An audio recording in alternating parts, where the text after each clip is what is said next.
against 3 monstrous basilisks. But in the process, one of their own, Reslam, was petrified, potentially forever unable to be resurrected by the party. But... Wow, sorry, it's been way too long. I'm trying to remember names now.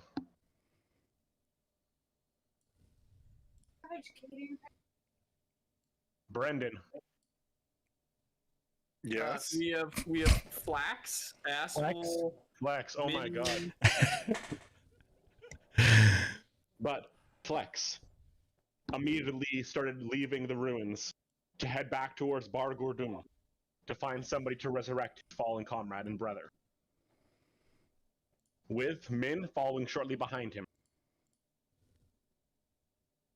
And the rest of the party joined shortly after, keeping their head down, avoiding more of the strange blighted figures that patrolled these lands, making their way to Bar Gordun. It was upon entering and making their way towards the Church of Moradin that they met the High Priestess of Moradin, Shari de Bulbeck of Moradin, a red-haired dwarven woman,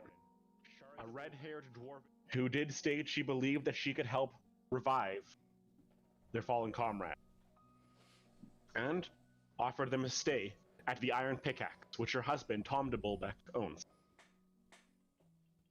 The party waited there in the evening, and was then introduced the following morning to a light-furred furbolg fellow named Dane, who was attendant to the Lord of Bar Gordun, a very old dwarvish fellow by the name of Dulmus Bagascum. Simply put, the Lord of Bar Gordun offered to the party healers and soldiers to help travel back to the ruins to resurrect their friend. But in return, they would need to deal with a blight that has been plaguing some of the caverns in the mine within the underground city. Agreeing, they traveled back towards the ruins, where Reslam was unpetrified and brought back, completely unharmed, and returned to his full state. After this, the rest of these, including Shari, spent time looking around the ruins, seeing the old statues of Tyr, which they spit and cursed at, to be traitors and false gods, mentioning that they would not destroy the statues themselves, but they would have to report back to Aerillon and the Damokos family, and have the Zealots of Aegir deal with this blight. Upon your travels there, also searching the caverns, you also came across a silver hammer, a forge hammer, that looked very old, yet completely unrusted, untouched. And a few pieces of silver, copper, gold. A few pieces of silver as well. Yeah. I'll take a look, but like no more than 20 silver, just scattered about. Oh fuck! I still have my gold listed as a number greater than 0. But we are going to move past all of that unless anybody has anything specific they want to accomplish still at the ruins. Is there? Any questions, remarks, anything else you wish to do while your entourage of dwarven allies is with you? Well, I just thought the we... hammer, right? Sorry, just the hammer was the only thing that we never uncovered, essentially. The hammer, a number of them, and you as well, would have traveled these tunnels for about 10-15 minutes. And within that time, you would have discovered just these few parse pieces of silver as well as this hammer. Can I take the hammer? Or would the people just, like, interrupt me? They, you were the one, Shari would simply tell you, "Aye, you were the ones who discovered this place in the first place. You're the ones who brought us here. You have already paid your toll for us in taking care of the bullets. It feels only fair that the hammer should be yours then." Thank you. I'll just Well, I suppose I'll just inspect the hammer later on.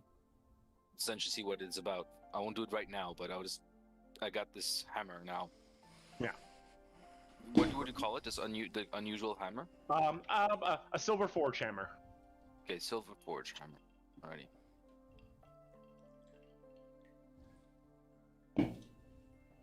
Are there any special markings on said hammer? It does appear certainly dwarven crafted, as there are thick yet intricate carvings through the middle of the hammer itself. Nice. Actually, let me pull up the hammer in question. So wait, we've done the task that they asked us to do? No, We're hunting down bullets. Yes, you must return with them to Bar Gordum Oh, okay. and head into the mines and deal with these creatures. Oh, sorry. I thought you said we completed the task, and that's why he could keep the hammer. We have agreed to complete the task. Okay, okay. Yeah, that's why the hammer's ours. Sorry. No worries. You've been out for a while. Yes, honestly, it probably feels like weeks since you've last been Ruslam. I thought he blinked. It was a blink. It was a blink. I'm trying to. Sorry, I was like, wait, what? I got you. Yeah, I got you. Did we retcon that? we haven't I'll let played you down. I got you. I got you here. Yes, no. For Ruslam, it all felt like an instant. Gotcha. Yes, it went by very quickly. Yeah, to the point where you literally like let out a scream after because you were still reacting from the. Stoneness. I don't have the correct base, but it would be a silver-handled hammer, but the markings would be something similar to this. No specific markings given towards any god, deity, or anything that you Like an recognize. But Like an arrowhead or Yeah. double blade. Yeah, it's all good. Got that. Thank you.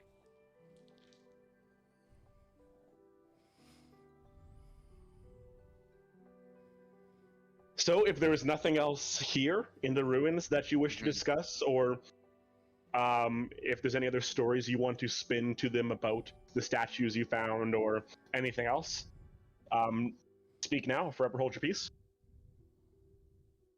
Just keeping an eye on Ruslam on our journey back to ensure that he's not gonna pass out on the walk or anything like that. Oh. For sure. I believe I did have you, Ruslam, suffering a level of exhaustion, though, before. Yeah. Well, lucky guy, I got 2. You did. That sucks. I got none. The people that we're with, just during like the walk there and back or what have you, any talk of these shambling creatures of mold and shit? Yes. Both there and back, you would hear them the cursing the blighted ones, the shamblers, the walkers. In these parts, they would speak that further to the west. If you look at your map, Mm-hmm.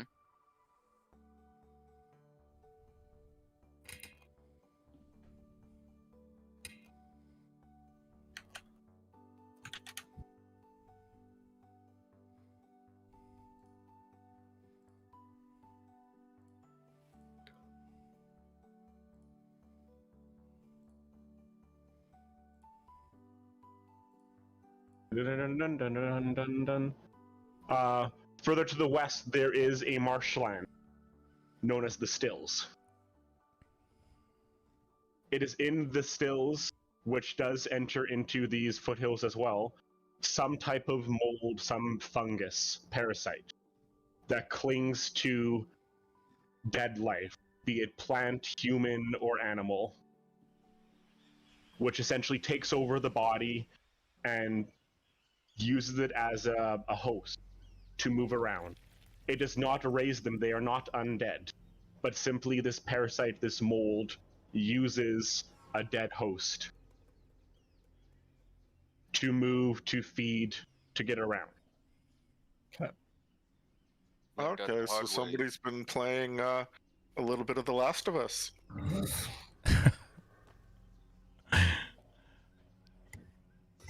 Sarah.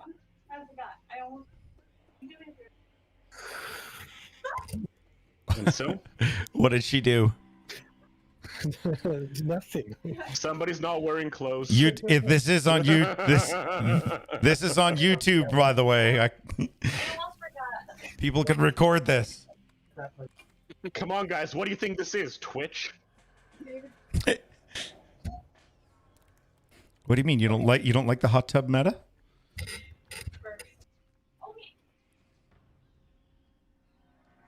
Protection. All I'm right. assuming Dom doesn't have his camera on because he's also walking in the nude. Yes. Fuck naked. Well, you can turn it on. Just as long as you're around a pool of some sort. It's allowed. Yeah. And so, Yeah. if there is nothing else, I'm good. Yeah, let's... within another a couple days, so at this point your exhaustion would be removed, Reslam. Singorn would have worked on something on those extra days. I sent you the message long ago from last time. In those couple days, he'll use his abilities to do that. Yes. It's going to take more than a couple days to do that.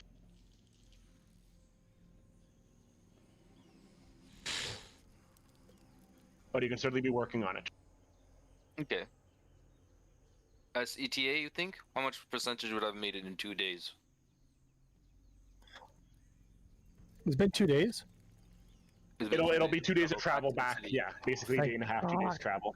Cool. I'm not exhausted anymore. Well, No. technically, you would have lost 1 level of exhaustion the night we spent in Bargor Doom. Whatever. Yeah. We got long rest too, right? We're Yeah. fully healed and everything. Nice.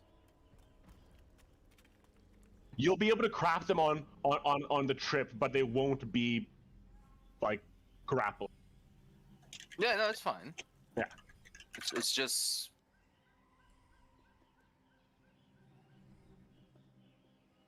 But yeah, as you travel back, you all do see Singorn working, taking some of the fangs of the basilisk that he had pulled, and begins to craft and fashion a set of gloves. Oh.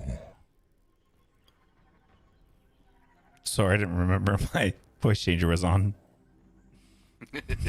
Oh, that sounds quite impressive. I'm gonna call something. And so, eventually, at dawn the following morning, it only takes you a couple hours to reach the gates on the second day of Bargor Doom. The massive 50-foot tall doors, the 2 dwarven statues on either end, each holding a large metal bowl with a flame torch lit in each one. Entering once more through the small tunnel and into the open city. Still very much a miner's town. The smell of iron, craft, heat, forging in the air, mixed with the earth of the mountain itself. As you return, you were greeted by Dane, the Furbolg attendant, to the Lord of Bargor Doom. Oh, it's good. It's good to see you all again, and I see your friend is fully recovered. I am Dane, attendant to the Lord of Bargor Doom. Pleasure to meet you. This is the feller who helped us secure services to get you back out and up in a boat in Ruslam. This is Ruslam. The Furbolg is going to extend a hand to shake yours, Reslam. And I'm just gonna like push his hand kind of aside and just walk up to him, just Like, give him give him a really big like bear hug. thank you. I appreciate your assistance. Dane looks a little uncomfortable, but does manage a couple weak pats on your back. Well, good. You clearly have your strength. That will be good for the task that you will help us with. So, the business at hand. there is a pack of bullets, as some call, large, monstrous digging creatures that have established themselves in one of our mines. There are large ones, but we also now know they have laid hatchlings, which are also spread throughout the mine. They have already crushed and killed many of our miners inside, and we have sealed it up now as a precaution.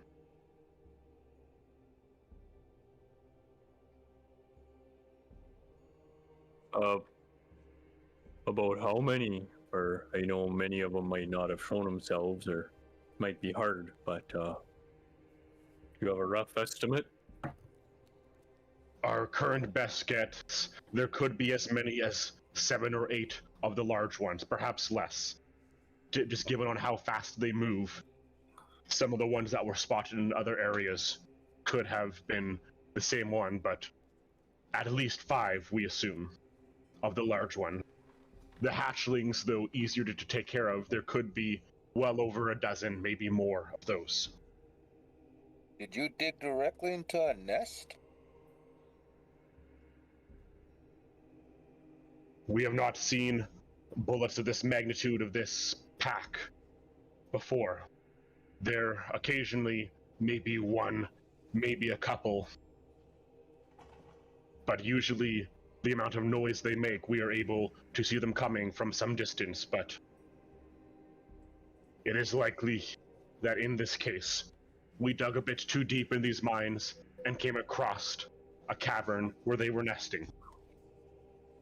Now, the rest of our mines are able to function and carry on without delay.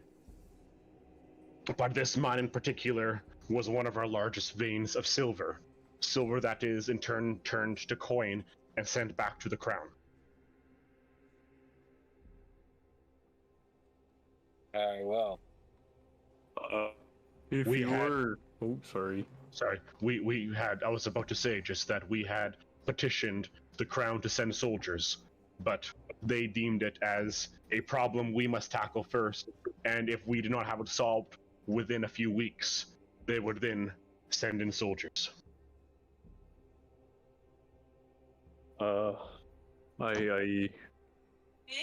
I don't think any of us have ever fought one of these creatures before. Do you have a rough estimate for their strength? How many guards, how many of your townsfolk would it take to take one of these out? Usually it would take at least 6, perhaps as many as 12 of us to bring one down.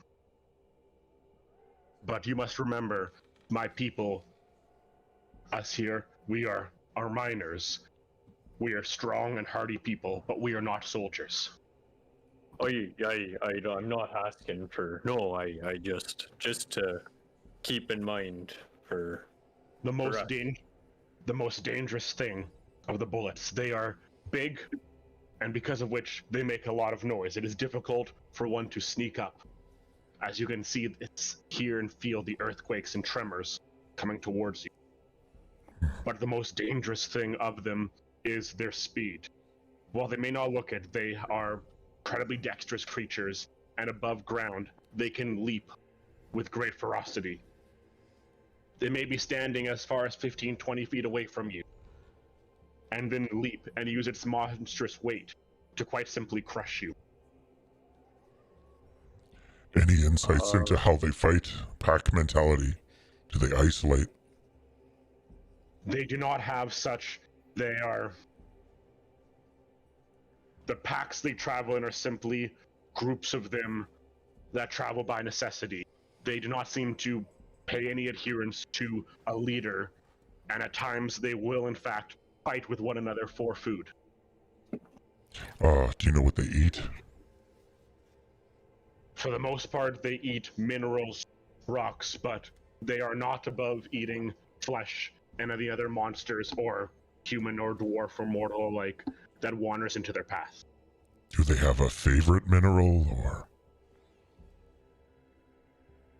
Anything hard, whether just the earth itself but thicker, tougher minerals, irons, gemstones, and the like, they would consider anything that can sit within their belly and digest for longer periods of time.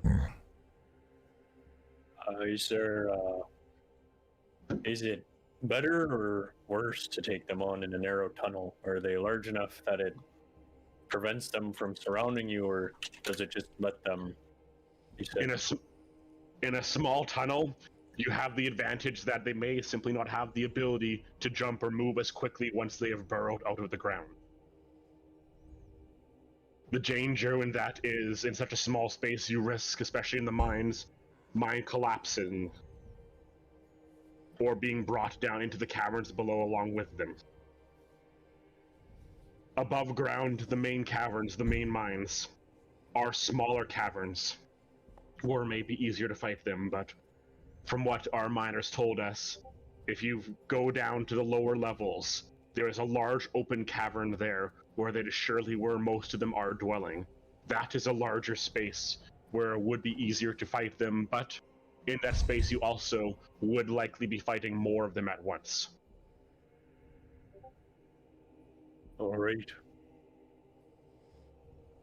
Thank you for your advice. Any other strategic questions? The last, they do have no issues seeing in the dark, but the vision they rely on the most is their tremor sense. Loud sounds will attract. That can be used as a bonus or as a deterrence.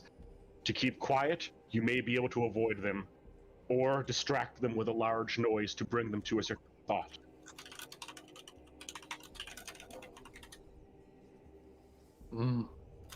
Is there anything else I can offer? That is all I can think of right now, but...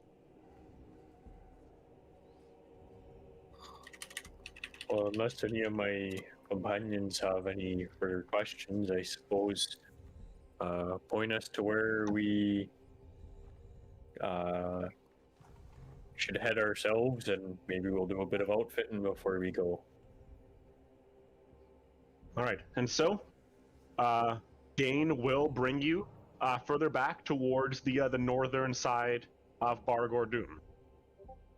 Just once more, just to quickly describe for you, the city does sit at the base of Mount Renault, the Four Brothers that you have passed by. The city itself sits about 300 feet below a massive cavern. The north wall of the city is a collection of ladders and platforms and tunnels that lead deeper into the mountains. Moving further south back from the northern wall is a number of smaller quarries, refineries, and forges, and with mine tracks leading to them, where raw materials, minerals, iron, gold, silver, copper, the like, are forged and shipped back either to Damocos or to the hollow mines to be turned into currency. Further back, you've got the residential area, the shop districts. A number of buildings here do look like they've been crushed by falling rocks, while other ones not crushed have been roped off.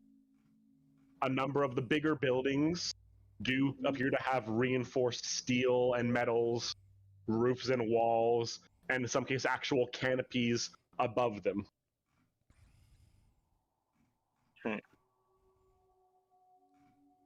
You've already seen both the Church of Morden, the Church of Ager here, as well as the large manor that also appears to be fashioned of the same thick iron.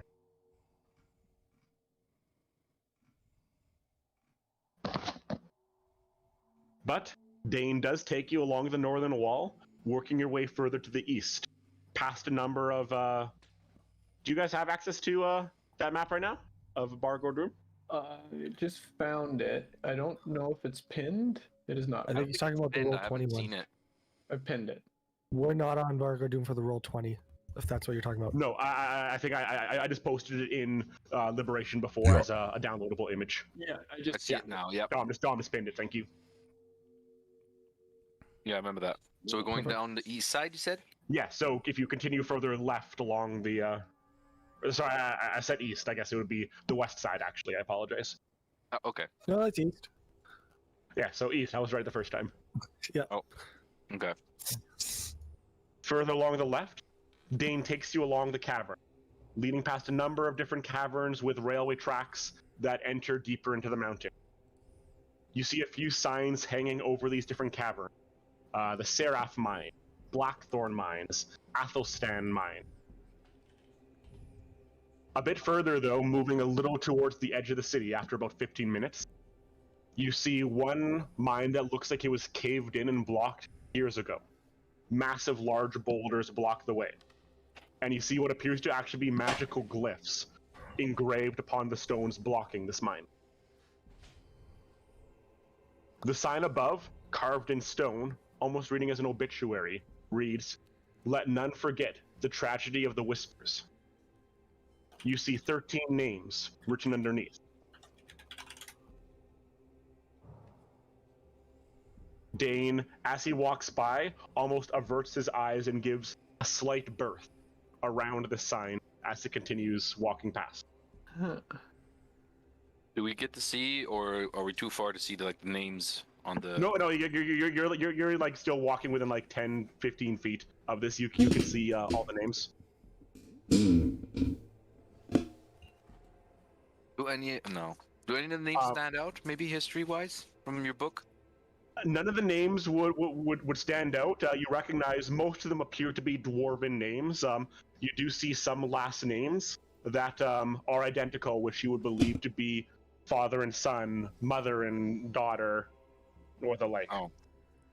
But okay. Looking at it and just seeing as the track, you would assume, just by looking at this, that these 23 names may have died in whatever this tragedy of the Whispers. You said it looks like it's been sealed forever? It looks like it's been sealed for quite some time. The cavern, dusty, the rocks looking old. No reference that this was maybe a recent rock slide or. Didn't he tell us it was recent? No, we're walking by, and this is like an old ruin. Okay. There's a number of different mine shafts here. This is one you're walking by as. I want to ask him, like, what happened in this cave?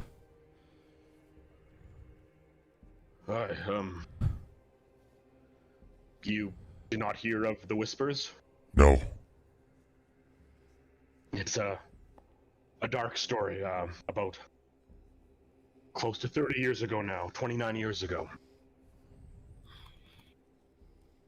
This mine shaft was a great vein of gold, gemstones, and diamonds that brought great wealth to the land. And our people continued to dig deeper and deeper into the veins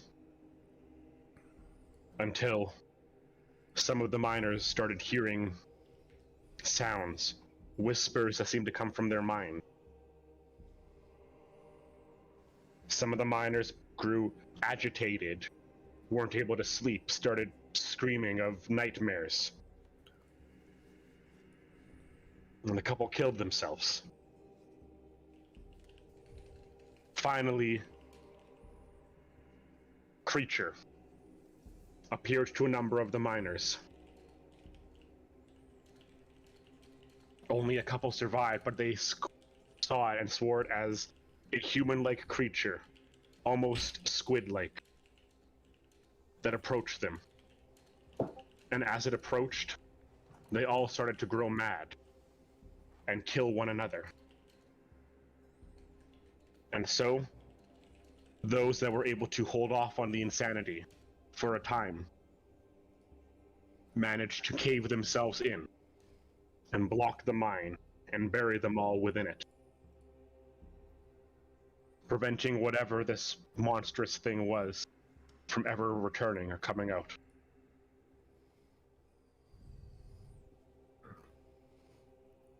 Right. And so it has remained sealed for almost 30 years.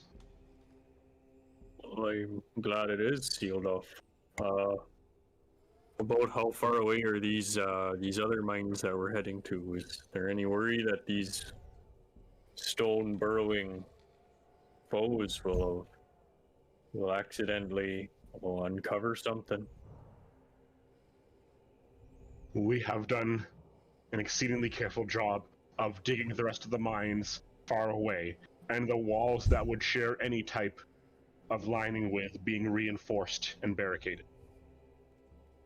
There should be no danger of ever seeing such a creature again, if it indeed even exists. Many still believe it to have been some type of gas, some type of leak that caused this madness. Whatever it was, it has not reared its face again, and our miners have been safe since. Are the tunnels into? Do they meet up? Do they meet up? Not with that mine, no. Other tunnels, other shafts do connect to one another. Mm-hmm. Interconnect, okay. But the mine, the Whispers, has remained sealed and blocked off.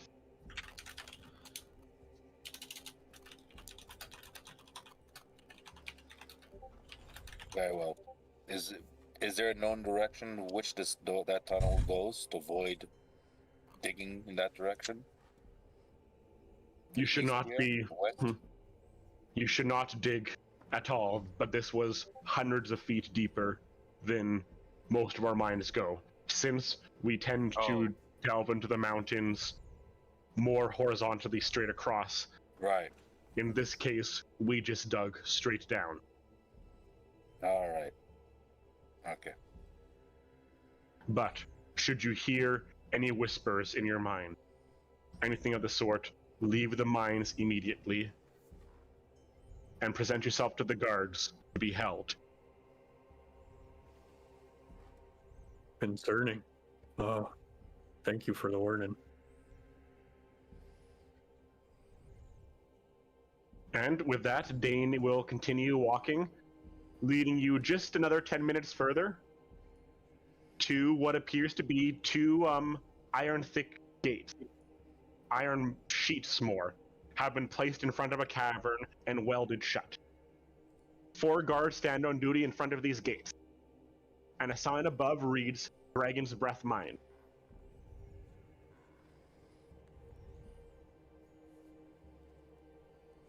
Aye, here's the spot. These guards have been notified once you are ready to enter, they will break the gates apart and allow you to enter. Understood. All right. Anything in this end? But here, I'm going to take a quick 2-minute bathroom break. Sorry. Okay. Ow.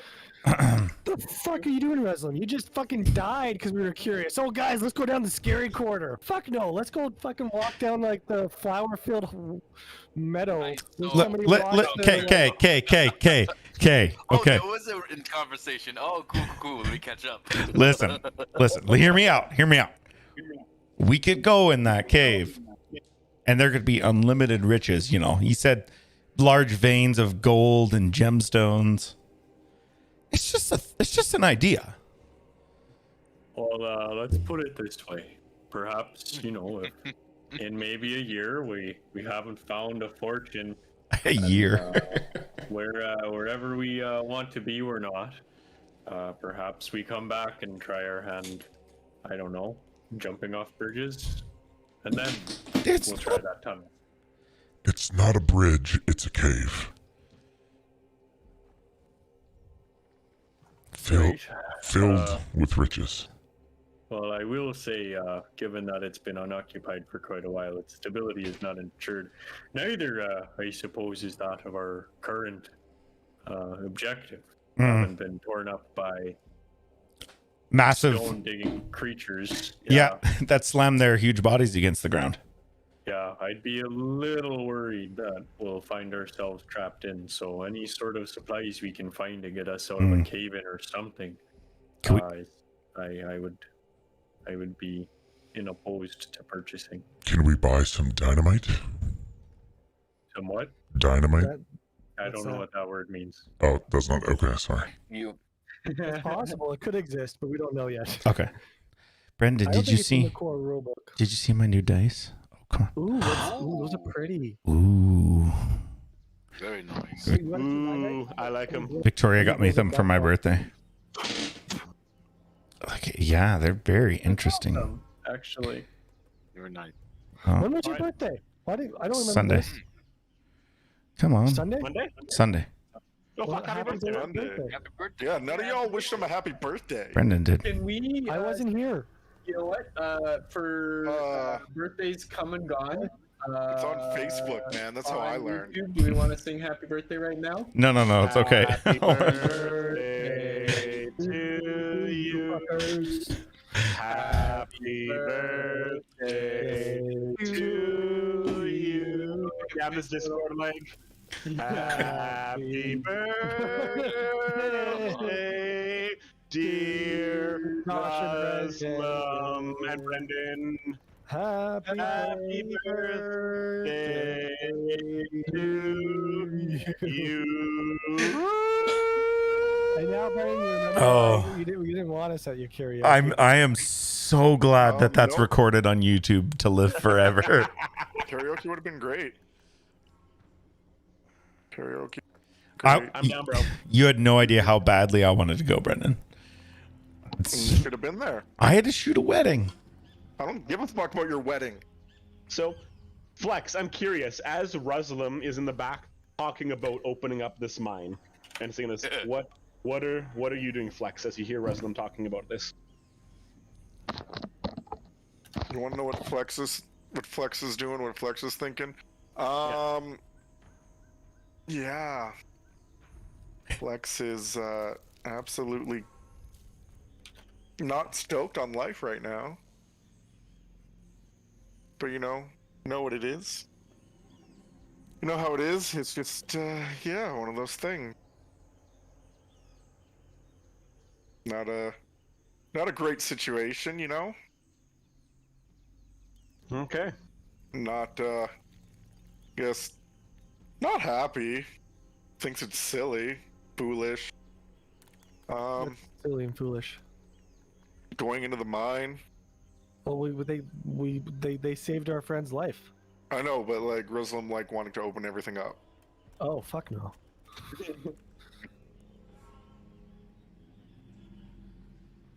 The mine we're going into, sure, just cave-ins and deadly burrowing stone creatures.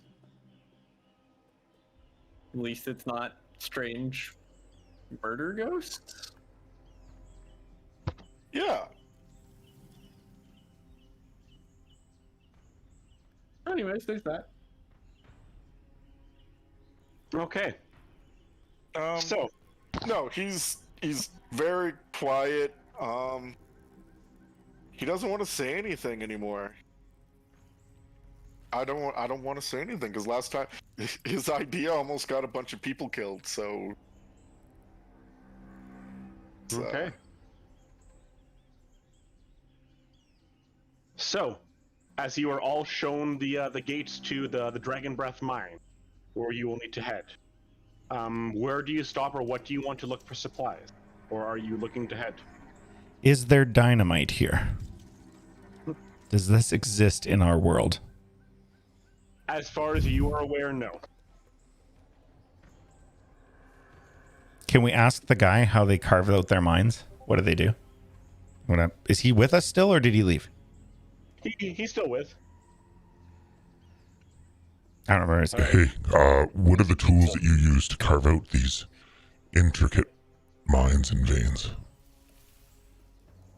We use a combination of crafting and long, painstaking digging, as well as using magical spells, fireballs, and the like to slowly, painstakingly push through and drill through the mine. And is there any indication of how safe this mine is? The one we're about to enter. In terms of the monsters, it is quite dangerous. In terms of the stability of the mine, we don't know. The fact that these creatures have come in and started to dig and move through may have upset the integrity of the mine. We try to build our mines quite sturdy with support beams and the like throughout to keep to prevent the ability of a cave-in unlikely. But Is we do there not know. We do not know how much digging they have done to upset those supports. Are there any leftover support beams? Anything that would be scattered throughout the mine that we could use? If they have upset and damaged any of the braces that are laying about, you could try to spend time to re-brace and fuse them back, which may prevent further cave-ins or damages while you travel through. Good idea. Should we find ourselves in a cave-in? Is there anything that we can bring to prepare ourselves and increase our chances of survival? Many of our miners will bring essentially tower shields upon their back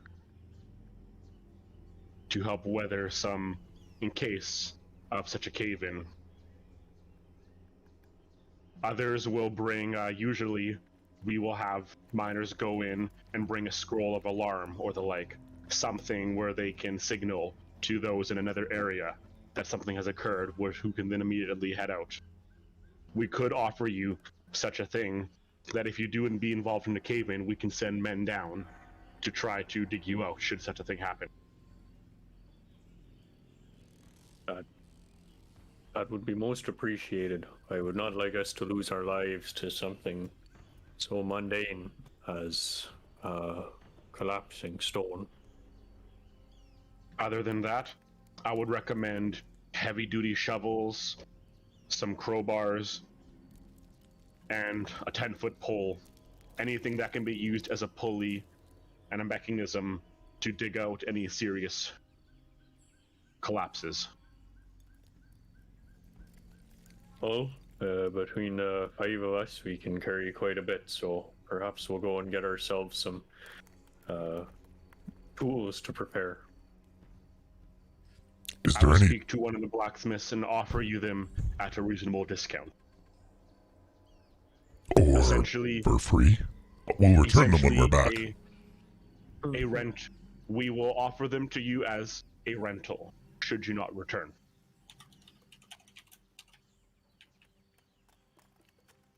You guys are good people. Thank you.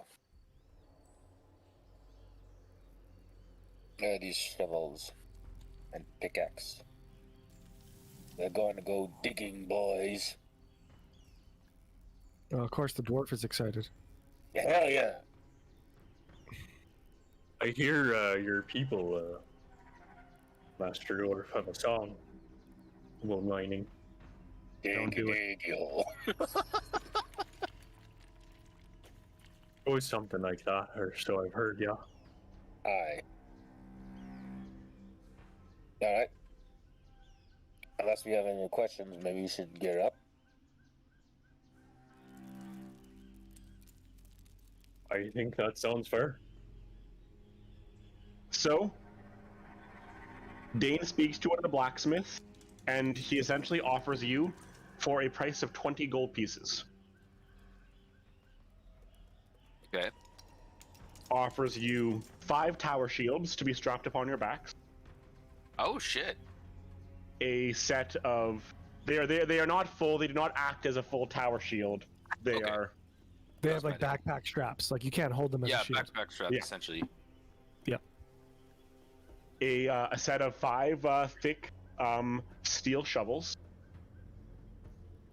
The actual handles themselves are made of iron, and the main shovel itself made of a thick, sharp steel. 3 sets of 50-foot rope. One of those ropes is attached with an actual grappling hook, a thick metal hook. Okay. Climbing gear essentially. And and 2 thick, collapsible to 5 feet, 10-foot poles. So like, they collapse Any down to 5 pickaxe? feet, and then Yeah. they go up to 10 feet. Yes. Would you happen to have a pickaxe? They would also give you in that as well. They would throw in 2 pickaxes.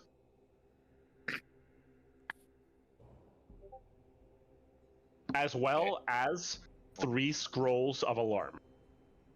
May I pick pickaxe? Okay. I don't.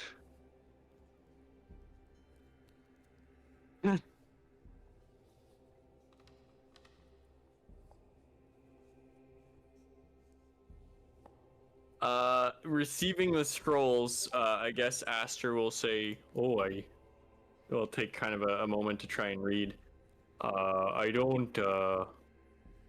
I can't read this, Min. I don't suppose you can." What is it in? Dane speaks to you. I know not what you mean. Any who possess any type of magical ability at all are able to use these scrolls. Oh, maybe the ink's metallic or something. It is not just a spell for rangers or wizards. Anybody who possesses an ability to cast spells can use these scrolls of alarm. Okay. No. There's just some metal filings on it. That's all. You can see through it now, can't you? Pretty clearly.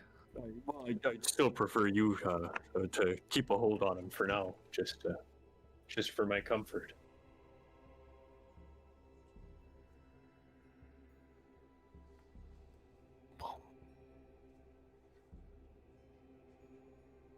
All right. With your gear put together, what is your next move? As long as we've got, I don't suppose we haven't really been tracking rations, but what has it been? I have 20 rations listed on my character sheet, and we took like 3 days out, 2 days. It's been like 8 days, I think, since we left Aerillon.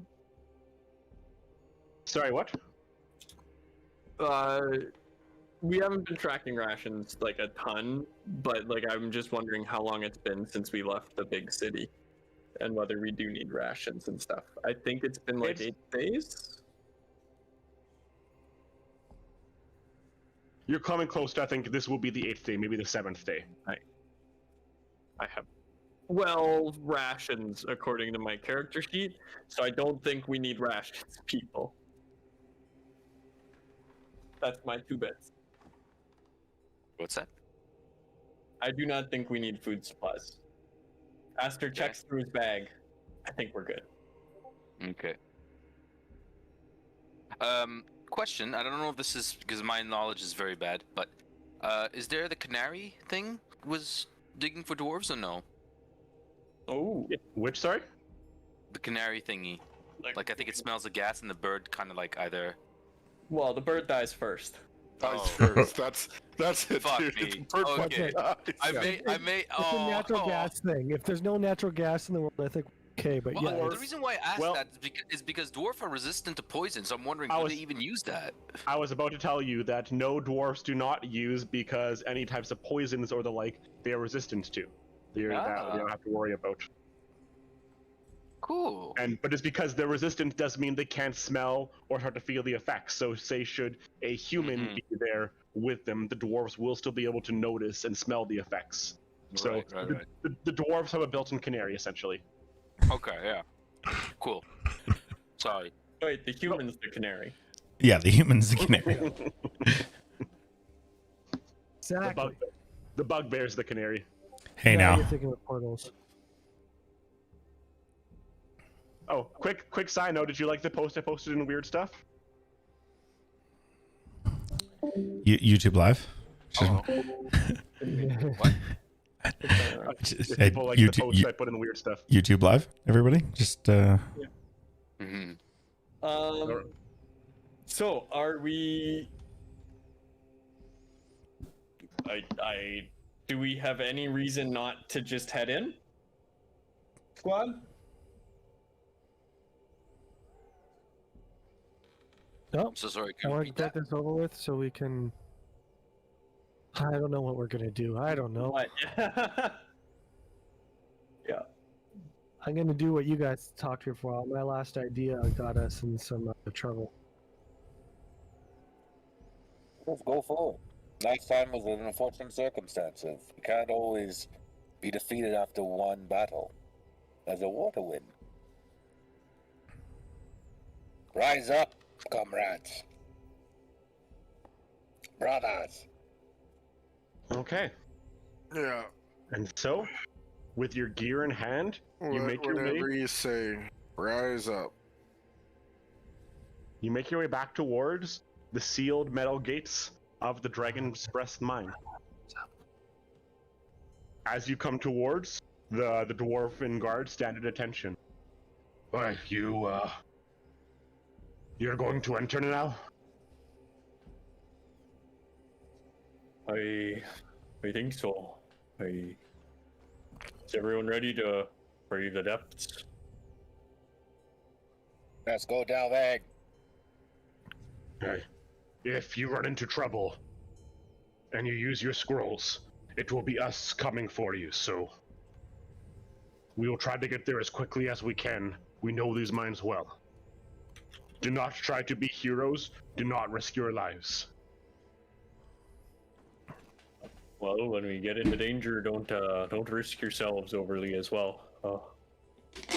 You are coming to our mines. You are trying to help us.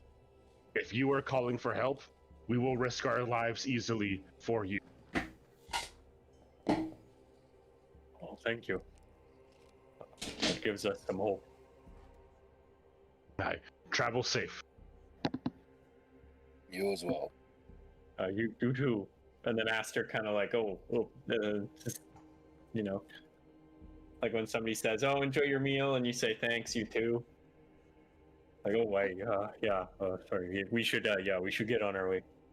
And you will see this first dwarven guard place his hands upon a thick greatsword. And as he does, the sword begins to glow and heat up. His hands burning as he does. Once the sword has been properly heated, he is going to place it at the top of these iron gates and slowly press it through the welded portion, splitting them in two. The whole process takes about 3 minutes. But once he's finished cleaving, 2 dwarves on either side will hold and support the doors, bringing them and setting them down.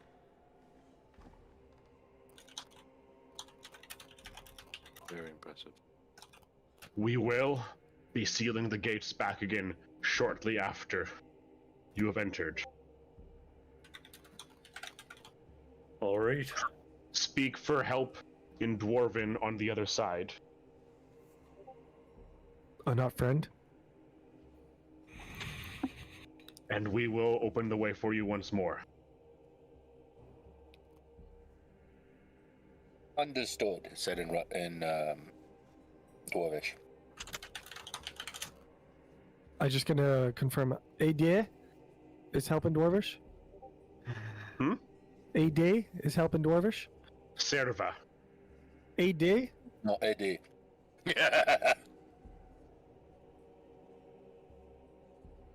Or do we speak a different dialect of Dwarvish? The Dwarven word is Serva. So, Yeah, okay.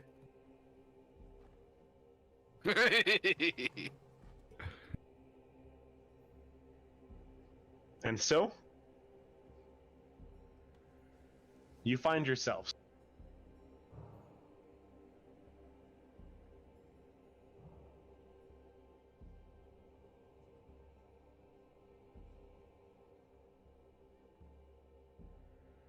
entering the mine. The first 2 things your senses pick up are color and smell. A bluish hue illuminates the caverns all around you, making it unnecessary for the most part for a torch. Glowing blue gems jut out from all sides around the cavern, illuminating and washing a bluish light over everything. The cavern you stand in right here is only about 10 feet tall, but even looking around the bend, you can start to see it start to open up a little bit higher in there.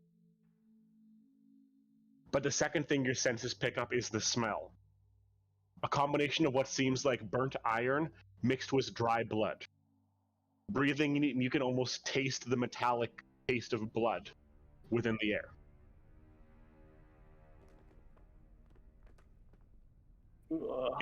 In front of you, you can see mining tracks and mining carts. A couple mining carts have been turned over, and in front of you, you can see marks of blood on the tracks themselves.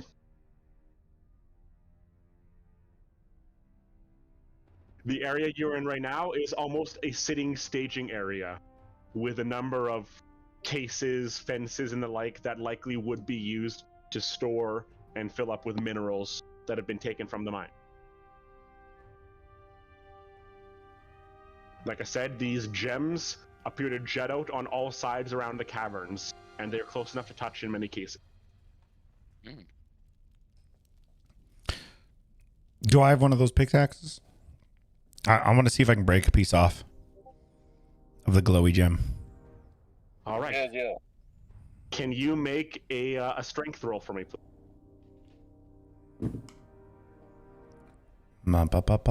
Sorry, it's been a while since I had to roll. Got this. 18. Ooh, nice. All right. You hold your axe high, Ruslam, and with your pickaxe, you strike down at the very base of one of these minerals, trying to break off a piece.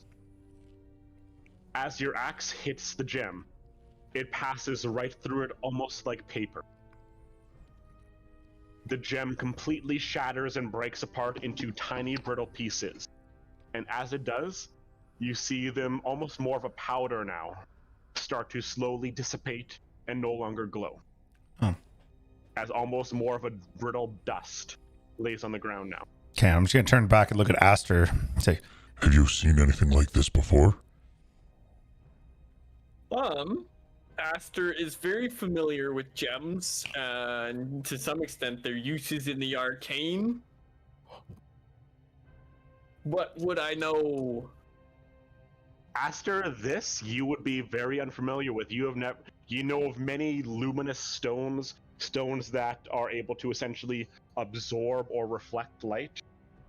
Stones that absorb heat and emit light as a result. Even some stones that absorb cold and emit light as a result. But this, something so brittle that glows but then fades the moment it is broken, you have not seen something like this before. My guess is magic. It's not of a like from our homeland.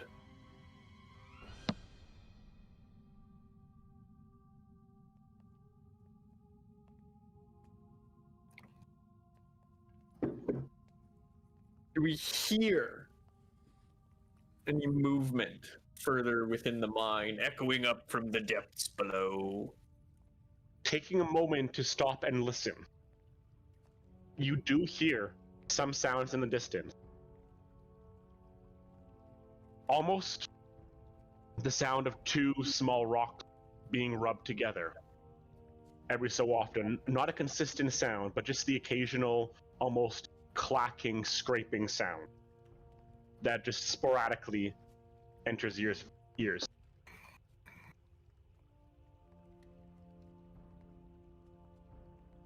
Well, I suppose you should press on cautiously. Hope that whatever these creatures are, they've spread themselves out. Agreed. That would be my hope, at least. Do we have a marching order? You don't right now.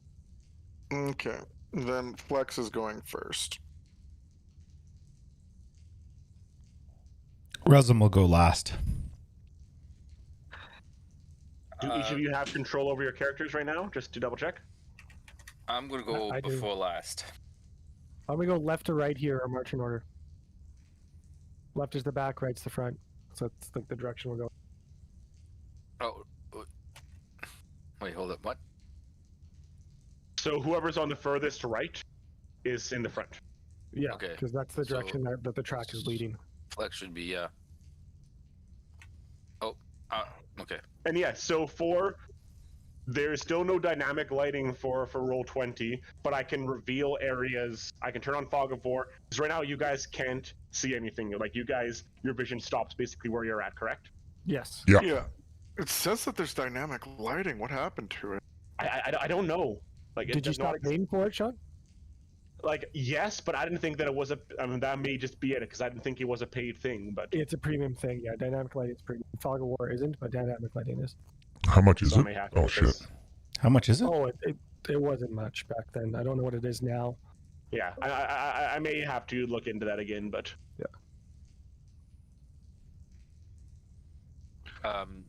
So- As we're about before we head off, Singorn's going to turn towards Reslam, and he's going to bring out and present 2 metallic pieces. Well, actually 4, but here.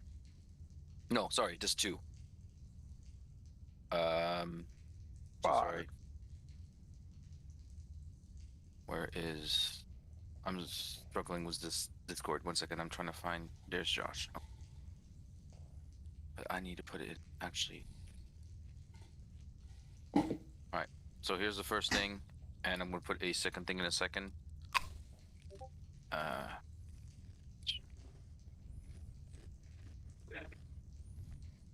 Fuck. Back. I'm sorry. It will be too long.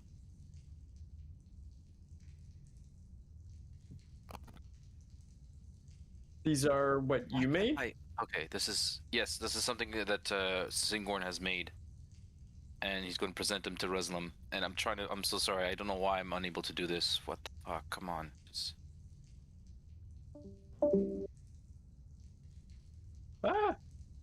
We lost them. Ruh-roh.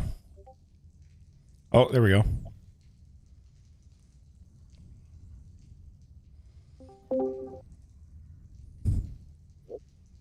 Hello? Oh, we've lost your audio. You're really quiet. now.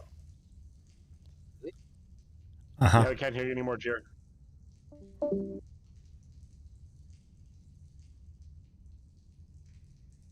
The joys of online gaming.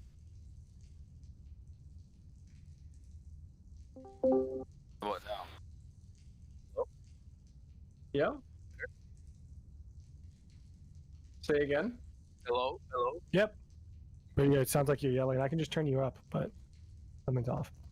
No. Is Oh, this there not we go. okay? No, No, yeah, no. you're okay now. Yeah. Much better. Okay. I was a little worried there. Okay, so sorry. So Singorn, I'm sorry. So Singorn's going to turn towards Ruslam. He's going to say, You didn't really notice the time pass, but while you were absent, I felt I had let you down, and I've essentially made this to hopefully help you and help me kind of give you a token essentially for the future. And this is a brace that you put around your wrist. and he's going to take you. Are you right-handed or left-handed? Ambidextrous, Right. aren't you? Or Oh, okay, right-handed. oh yeah, I'm ambi. Doesn't matter. All right, I'll take your left hand, and I'm going to attach the brace, which is what you're seeing right there, and it has a particular blue eye on it, an eye you may have seen before. And I'm going to attach afterwards Singorn is going to attach essentially the glove, and the glove that you see is essentially similar to what it is in the world, but the tips are all made out of the teeth of the basilisk that you fought. This is my twisted gift to you. To face always death, but know that you could always have the grips of life. Not far. I appreciate the gift and the sentiment. I shall wear these with honor. Let's hope Correct, they not help from them dig us Stingorn. out. Also, Hopefully the teeth will be able to last. I suspect they could last against rock. Hopefully we'll be able to hold. But it is not a tool necessarily. Use it as you will. just know The I reminder mostly is there for you to always have that just firm know grasp on life. I never blamed you or anyone else for what happened to me. A lot of us blame ourselves, though. This is our own challenge that we have to overcome. Hey, wait, before we enter, we are okay with retreating as a group. Nobody has a philosophical problem with this? No. Okay. Also known as tactical retreats. Not anymore. Not anymore. I already said it before. If we need to run, I'm covering and everybody else get out. Okay.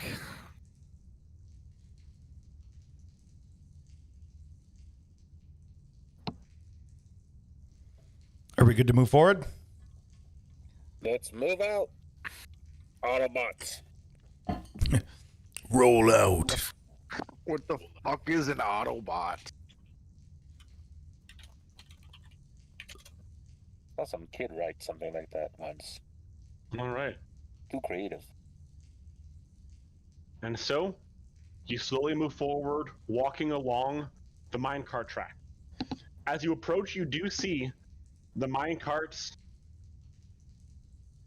There does appear to be somewhat of a pulley system for the minecarts. What appears to be a thick hammer at the front of the minecart,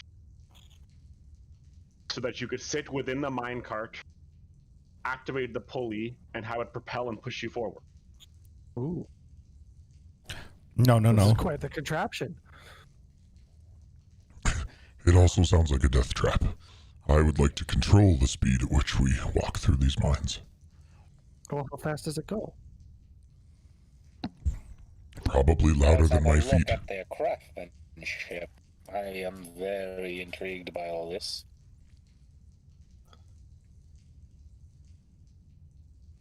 Let us not forget these creatures sense our location via vibrations, as well as their sense of smell and sight. I would like to create as little vibrations as possible. I apologize in advance. I shall be the bait, if you will.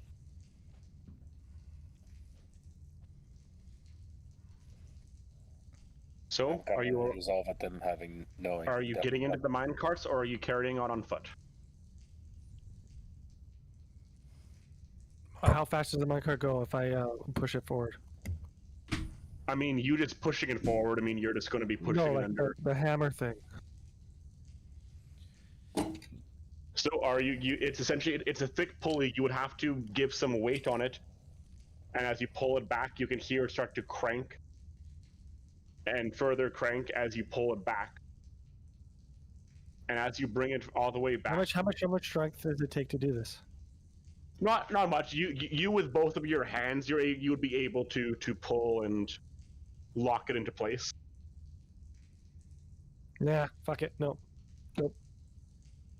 So you start to pull it back a little bit, seeing that it's fairly heavy, that it gets tenser as you pull it back. And then do you let it go, or do you pull it back into place? I push it. I release it back into its position, just like quietly-ish. Okay. So you hear it crank, and then as you pull back, you just slowly feel it start to slacken again as you leave it back into the position it was in.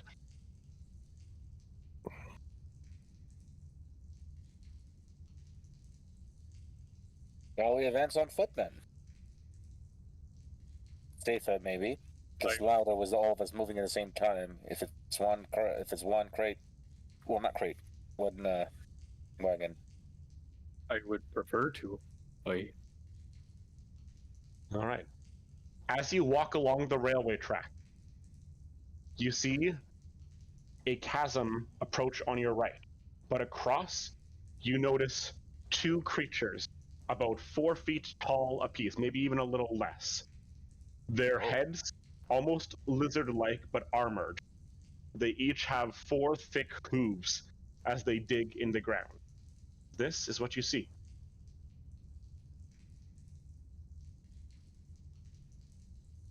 Wait, is that a huge ass hole? Yes. Uh-oh. Can you guys see the creatures there? No. No, I just see a huge ass hole. Damn it. A big old hole. Boop. Oh. Having PTSD right Boop. now. Oh. Yeah, all I heard is snakes, and I was like, all right, boys, I'm out.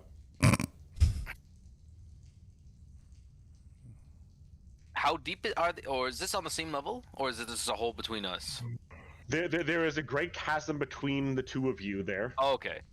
But they are on the same level as you. These creatures don't appear to be giving you too much mind. They appear to be almost scurrying back and forth, placing small boulders, pebbles into their mouth, digging with their claws around. They are no larger than about 3 feet long. Do we have any sense of how deep this hole is in front of Flex? Can he see the bottom? The hole appears to be lost within darkness, which will make you believe it's at least 60, 70 feet deep. Can we throw a stone down and time it? Yeah. Well, I mean, I can just cast. I've got you covered, Aster. We'll reach down, grab a stone, cast light on it, and then pass it to you if you want. You want to track it down? What's that, Chair? Sorry? Is it not going to get their attention? The light. Well, if you want, I can take it off. I mean, isn't the point to get their attention? As you Well, throw, not on this right. No, we haven't. I've passed it to Ruslam in case he wants to throw it. So it's at the back of the line. Quick clarification. So sorry. Are we on a rickety railroad right here, or no? We have actually land nearby and we're fine. From where you are right now, it is actual rock. There is a thin, small 5-foot path that runs along the left side that you could walk across as well. If you were to walk out onto the railway tracks, the portion of the curb that you see there would be suspended over the Oh, chasm fuck below. me. Okay. I don't see that, but yeah, no, okay. I see it now. I didn't see it before. I do now. Here, sorry, does that might help you? Like I said, it's tough for me to see what is and isn't being revealed by you guys, but... No, that's perfect. We can kind of see right up to the next corner. So we know that part, if it's damaged, we're kind of fuckdoid. Alright. We're good. Okay, I'm going to throw the rock down in the hole. Alrighty, let's go. Alright. As you throw the rock down into the hole, a couple things happen. The creatures are going to look up, and upon seeing you, are going to skitter further down the tunnel. I don't know. Uh-oh. Okay. The rock is going to fall. 1, 2, 3, 4. And before 5 seconds, you're going to hear a clatter against the ground below.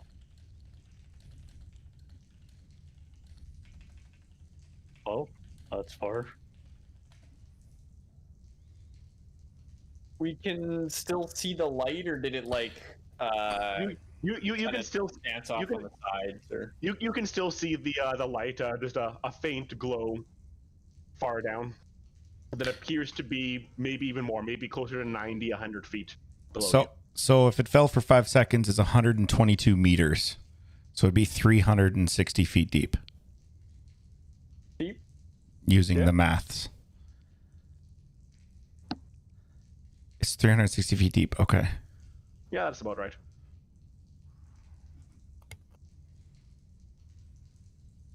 Hey, you know what I'm curious about, Ruslam? Uh-huh. Oh. You think there's golden jewels down there? Not willing to look right now. Alright, well, I suppose we should move on then, and brace ourselves. This levity is perhaps unuseful. So can we go around the other direction opposed to crossing this rickety set of tracks? You could follow along the left-hand side. The idea is not. 5 foot. The idea is not to fall. Sorry, terrible joke. How sturdy is the minecart on when it's locked in place? The minecart at the front looks fairly sturdy. The tracks themselves do look sturdy. It's not just wooden tracks. They are wooden tracks supported by metal hinges in between each. On a quick inspection, are they? Wow, Flex, you could jump far and fast. Jump. This is there's rock here, dude. Yeah, he said we could walk this direction. So I say we walk along the left Okay. side. Yes, there is. No. Well, yeah. Getting a little tight over here. Yeah, that's literally a path. You all need to chill out. Too far. And, No. And we're dead. goodbye fall damage. Well, I can't see right here, so I don't know what's It's, right here. yeah, it's so blind in front of us. Yeah. Hold. Oh, the line. So, can I have each of you make an acrobatics roll for me, please? We were just walking on ground. Wait a sec. Why? You're shimmying across a small chasm. I'm just doing it, baby. Acrobatics. I have no acrobatics. How Dexterity. good, good sir. 13. 15. 14. If that's too low, let me know. Aster? With guidance, Aster has. Oh, I'm not proficient. That is a 8. And Flex. 21. All right. All 5 of you do shuffle along the edge. Aster, at one point you do kick one small rock below a small pebble. You don't lose your balance even, but just enough that you lose just a bit of a slippery spot. But the 5 of you are able to navigate and get past quickly.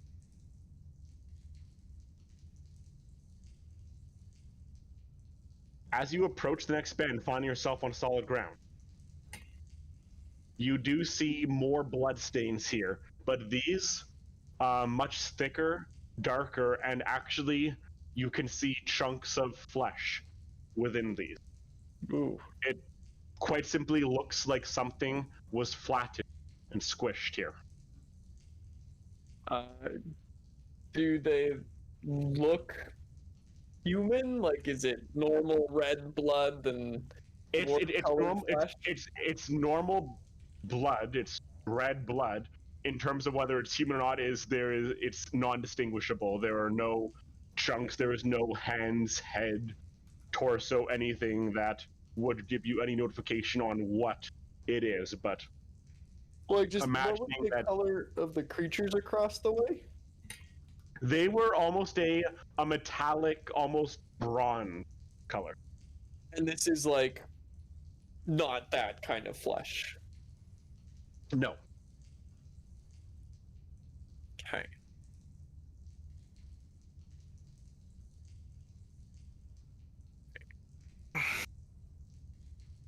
Up ahead, further down, though you cannot see, you can hear much more of this scratching, clattering sound.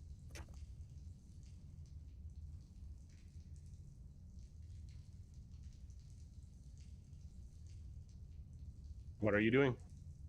All right, folks. Going around. Let's keep it down.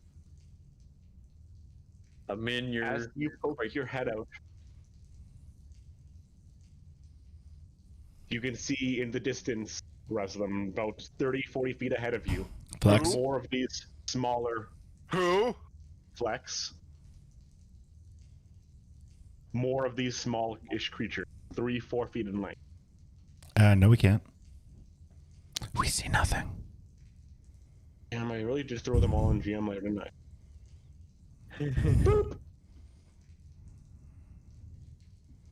And they're all like the smaller version, like 3 feet long. Yes. Where's mommy? That came out real weird. We did send some of them skittering away. If we want to hold up here and just see if they'll come for us, or I'd rather press on, of course. I mean, didn't we get hired to get rid of these things anyway? Well, yeah, I'm just saying that perhaps our presence here has already been noticed, and we might be able to bait out a few. Oh God. Wait, Flex. Back up. Is that move already made? We're here to kill these things. Let's get it over and done with. I would perhaps maybe rather not kill the young first. Well, it might. Oh, yeah, it might enrage. Oh, Aster. Well, if we murder these all first, it might enrage the rest. The ones that we need to kill. Oh, the larger ones. That we still need to kill. I'm just saying, I would rather fight perhaps a mama bear before murdering her cubs. I'd rather not fight a mama bear and her cubs all at the same time. I mean, that's fair. Well, you folks lead the way. I'll follow. I'm not saying Either no. we fight these things now or we fight these things later. Either way, we gotta fight them.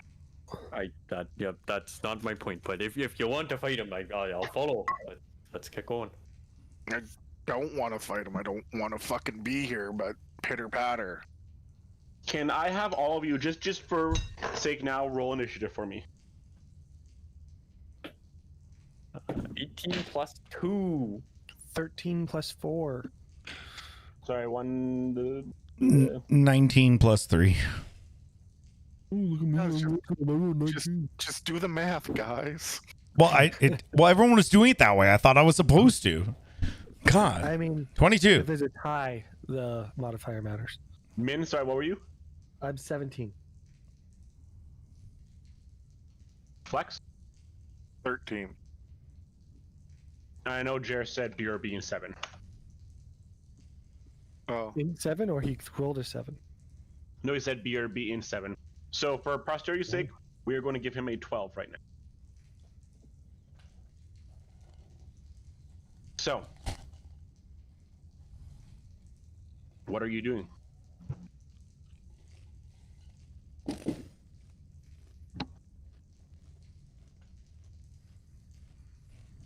Well, Asper's waiting on the battle plan from the fighters here. I Well- mean, Min's surrounding herself in shadow. I have a small fear that we're going to engage and something's going to come from behind us and we're going to get pinched. And Min's gonna I mean, Min's got like super good dark vision. Does she see anything in these holes? In which holes? Like the giant holes? This here, I know it's This here is not a hole. This is just a cavern wall here. Oh, okay. Within the hole here, yes. Going down, 200-300 feet. You don't see anything specifically. No side tunnels, nothing within the darkness here. Well, I can stay here and watch to make sure and throw daggers. Give us warning if something's coming up from below.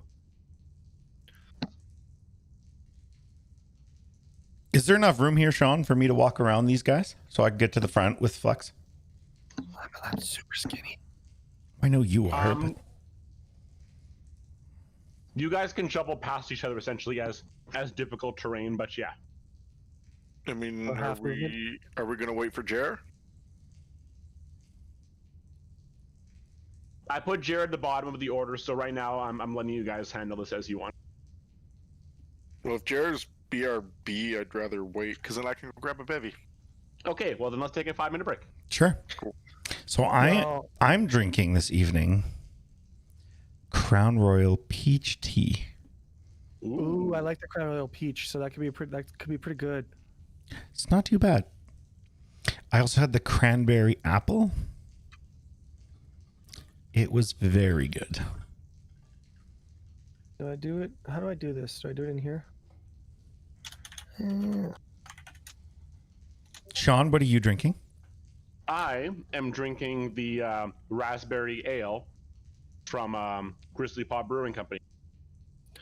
I am drinking what is on sale, as I say for a while. Dude, there's ways to get cheap stuff. You know a photographer. I do, but I also like enjoy that photographer's company. But also that can be a discussion for another time. I know. Yeah, but yes, no, I definitely I am aware of that fact, and yes. My also my aware dad of is people who ordained. do video. My dad can do your ceremony. Yes, He got his Sean, license. At some point, I don't want a videographer, but I want like a set camera, and then at some point that might need to be edited so that it's not. So, yeah, that might be something that it might be asked at some point. Got you. Similar to a certain McCutcheon wedding, if I recall, somebody just hit play and then sat down and then hit stop and then. Yeah, We had 3 people that did that. I was one of them. I held your hand for support. That's right, babes. Braden was a little drunk off of tequila. I think you guys had Patron, if I recall correctly. We did before you went have out? Patron before we left. I'm back. Look at that fucking memory. Sean, what did we have to do before we got to the venue? Do you remember this? Refresh me. I forgot to bring a belt. We had to go, I think we had up at like Mark's or somewhere. Yes. To get a black belt for Tyler. Yeah. You have an impeccable memory. About weird things, some things. For instance, I specifically remember saying that Darby was 21. Yeah. She was not. I remember Braden saying, man, her dad just follows her around everywhere. I can't get her alone. That all makes sense in post. Respect. So, fun fact: she lives in like Alaska now. Shit. Yeah, she's married. To what, a 30-year-old? I'm so funny. Oh, fun. Not really. Sorry, I don't know why I said fun story, not fun story. Matt's sister, today asked me if I wanted to move in with her. Kaylee Foster? Yeah. Isn't she like engaged? No, but she just broke up with her boyfriend of 7 years. Oh shit. Yeah, so she's stuck in a lease she can't afford. It's yeah, like I'm actually grabbing a drink with her tomorrow just to chat to see how she's doing. But yeah, she bought a house that he was paying for rent, and literally like last week he broke up with her out of the blue. Shit. Shitty. Yeah, so yeah, dealing with. So on a side note, I'm not obviously, but do any of you know anybody either in South Edmonton or Leduc who might be looking for a place to live? I will keep an eye out. I'll keep an ear, but I'm old, so. Yeah, no. I do, but depends how much rent is. Yeah, I don't know. I'll talk to her tomorrow, but yeah, I will float that by you guys if anybody's looking to offer a hand. Hey-o. Actually, that's an easy way to pay for my wedding. Anybody want to come live with me and Sarah for the next year? You move to Edmonton? Sure. Yeah, I was gonna say you come live with me. I was like, what? Why don't you come live with me? My base. I got room in my basement. You have your own place. Well, I mean, we both work remotely. Except my parents own the place, so I mean, then they're just gonna have to rent it to somebody else. Man, weddings aren't as expensive as you think. No. It totally No, comes we'll down be to the fine. number of people. We'll be fine, especially because I only work 30 hours a week. And oh, we ready for this fun little aside? I got in a phone call with my boss today, just out of the blue. She decided to call me for the first time, and because we hadn't talked in like a week. And she said, by the way, in about 2 to 3 weeks, I will not be reachable for 2 to 3 months. What? Okay. Oh. I don't know. I was like, whoa. What? So I think Tyler's going to be taking a lot of classes during work hours to improve my skills for work. Well, good for you. Ads and all that stuff. Because I mean, like I can, yeah. What the fuck am I going to do for 2 months? Yeah. Want to hear something? Sorry, really fast before we get back into it. Yeah. Matt's going back to school, and you'll never guess what for. Matt Foster? Yeah.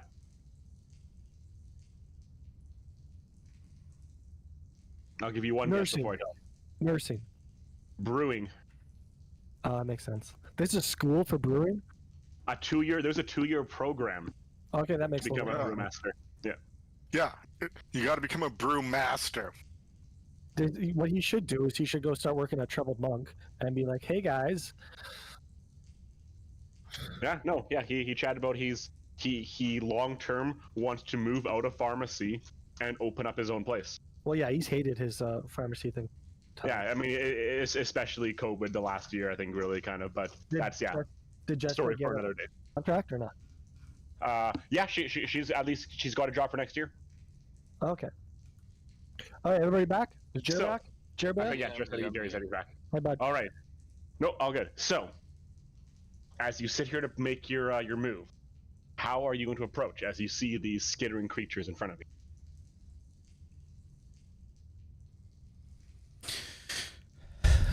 Well, I've moved forward.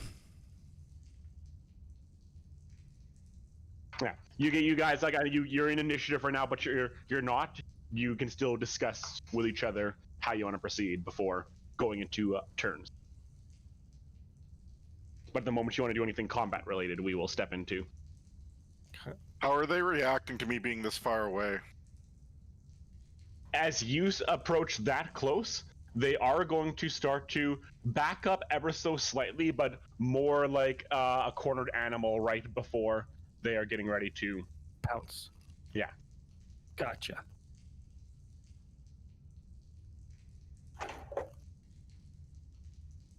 Okay. Moving forward as well, you do see, this is what you see in front. You do see what appears to be a large mine shaft. Flex. With an anchor, a pulley system that appears to descend much further into the mine. Okay. Interesting. I'm going to Ooh, dope. look over my shoulder at the team. Do I grab them or do we ignore them? I don't like leaving enemies behind us.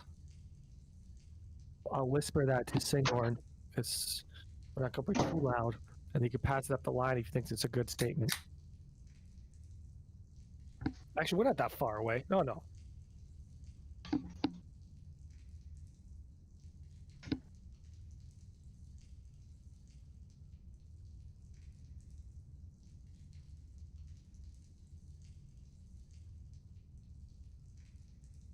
I mean, Aster's just waiting for the team to engage or not engage. They may lure the bigger ones if we take them down. How big are they? Are they like tiny or no? They're about 3-4 feet long and about a couple feet wide. That's like what, dog or bigger than dog? Bigger than I don't do feet, so I don't know. Sorry. big, yeah.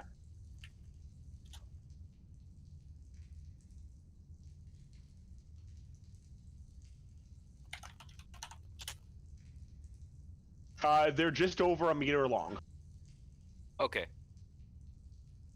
That's pretty wide though. That's pretty big.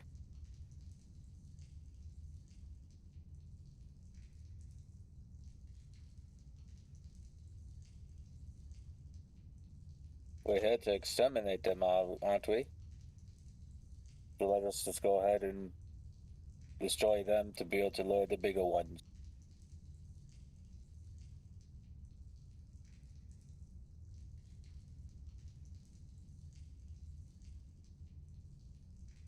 Any actions? Yes? No? What is counterpoint?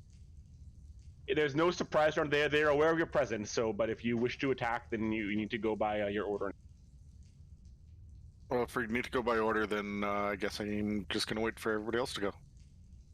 But of course, to that is you could delay actions if you wish to set somebody up to go attack first. Yep.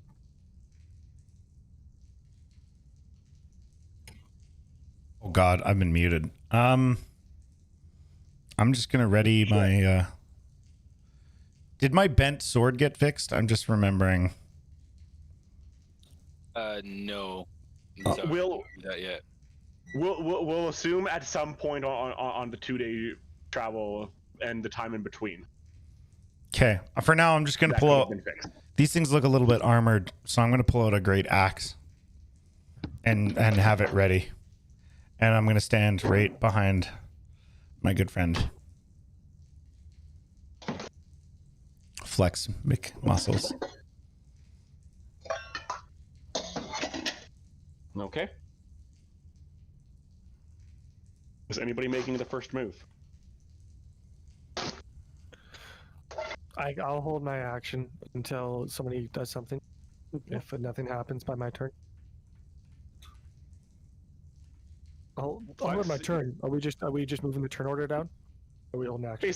We can move the turn order down. Oh yeah, then you just start with him. Yeah, no, okay. Yeah. So Flex, basically considering you are in the front right now, is there something that you would like to do? Yeah. I'm gonna just kind of lunge and grab this one. All right. Please make a grapple check for me.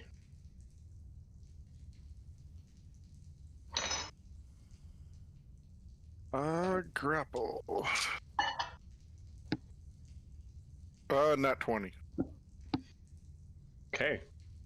Good start. Good start.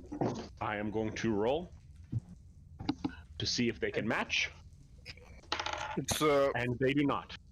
it's athletics, right? Correct. Okay, then it'd be 26. Grapple with athletics. They defend with dex or strength. Oh, acrobatics. I thought. Yeah. Yeah. But you, with no difficulty at all, these things skittish, stepping back, but you are able to quickly swoop, and with two hands, you are able to reach, and you're able to grab this first one as it cries out a shrill cry, not a loud cry, but just almost like a bark. Just a quick, shrill yip as you grab it.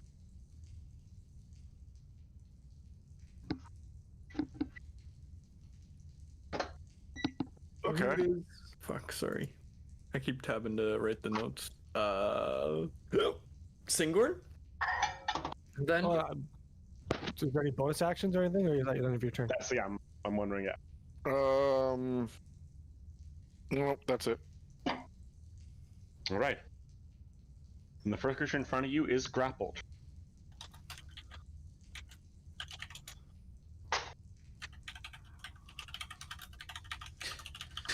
Is that it for your turn?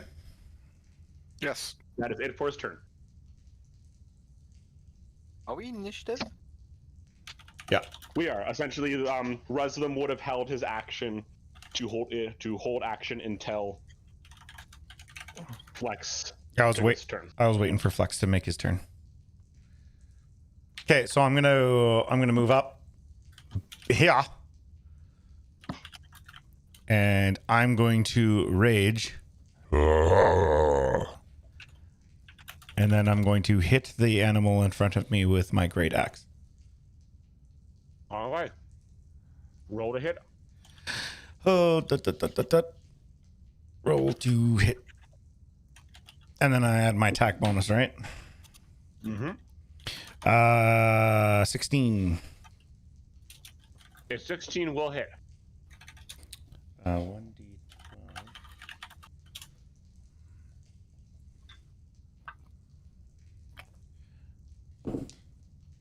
On 1, 5, 6, and 2 is 8.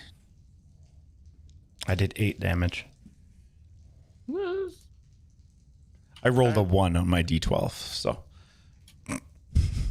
So, Great Axe comes down on this first creature. It does manage to leave a dent within its back, not fully breaking through, but your axe meets a hard force that does start to crack and give way underneath your strike.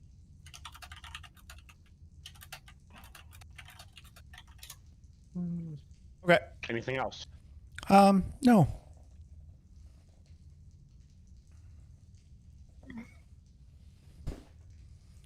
I'm good. That's it for wrestling.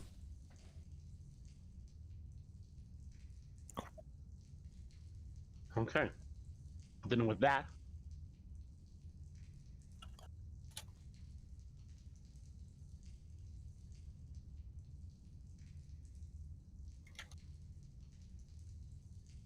And with that, Ba, ba, ba.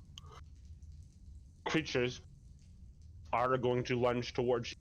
The one that you just struck, Ruslam, is going to lunge and bite back at you. But it is going to miss. With the one right beside it turning to strike at you as well. Does an 18 hit?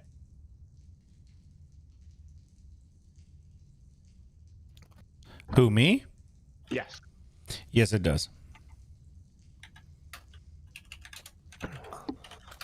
The small armored creature is going to lunge out, biting you across your ankle.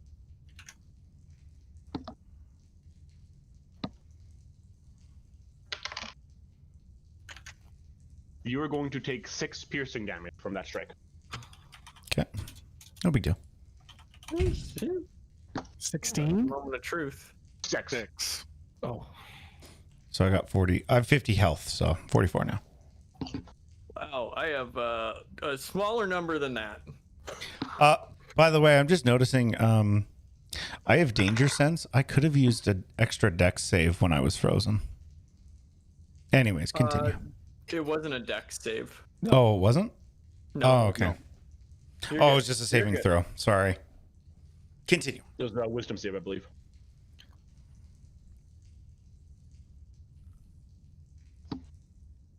The one beside you, Flex, you are grappling, Yep. is not going to succeed on his grapple check.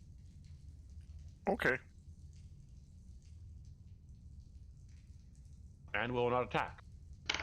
And the last one will try to attack you. Does a 19 hit? Matches. Okay. And you will also take 6 piercing damage.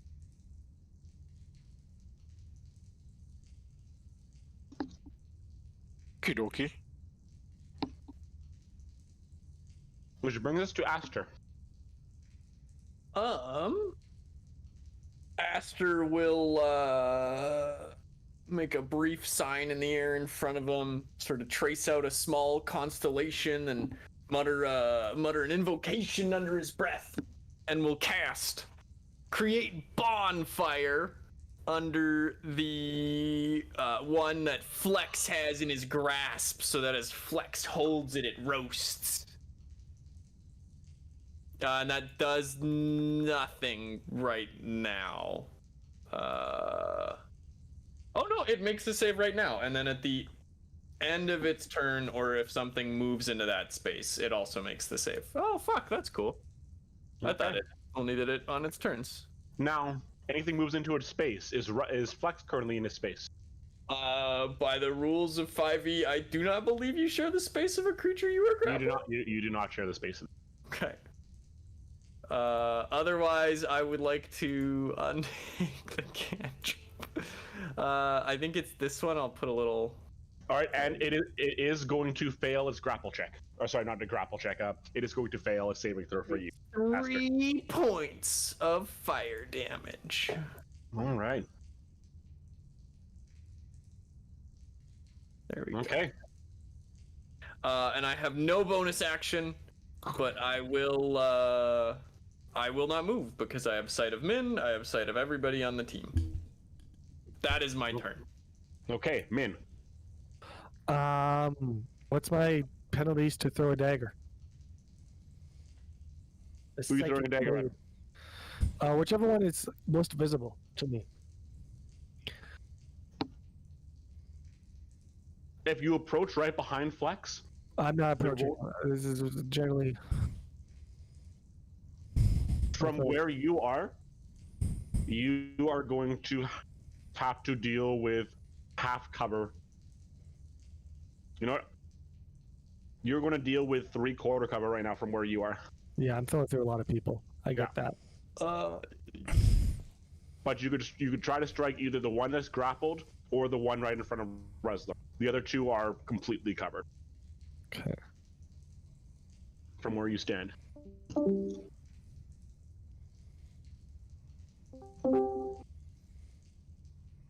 Discord side. How tall is the roof here? The roof, what, in front, above you or above them? The ceiling, I guess, is the better word. Ceiling. Yeah, no, but just like the general space. Above the space you're in right now, it's about 15 feet tall, but it looks like it opens up to as tall as 30, 40 feet above where Reslam and Flex currently are. Can I do a wee bit of climbing to get some height?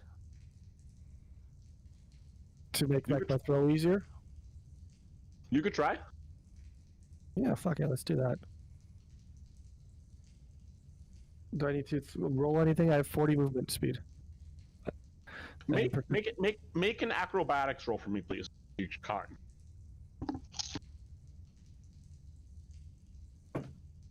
Uh, 19 on the die, 25. All right. As you climb up the walls, which will use difficult terrain. I have no difficult terrain when I'm dashing. I'm not dashing. Whatever. Yeah, I climb up the wall. I just want to get. I mean, it's 15 feet. Whatever. For sure, you're able to climb, a good 10 feet up. You do pass by a few of these, small gems on the side as well. And as you even so much as brush some of these gems on the side, they break away. Okay, so not good foot rat. Yes, and with your 19, you're able to climb on the normal rock footings fine. To get a good 10 feet up. Cool. That is going to reduce that to only quarter cover from where you are on the two in front of Reslam and Flex. Awesome. Since I'm throwing a psychic blade, I don't think there's a lot of physicality to it, so we're just gonna whip one. Okay. 17 on the die. I assume that hits. That will hit. D6, and then sneak attack is D6. So 3.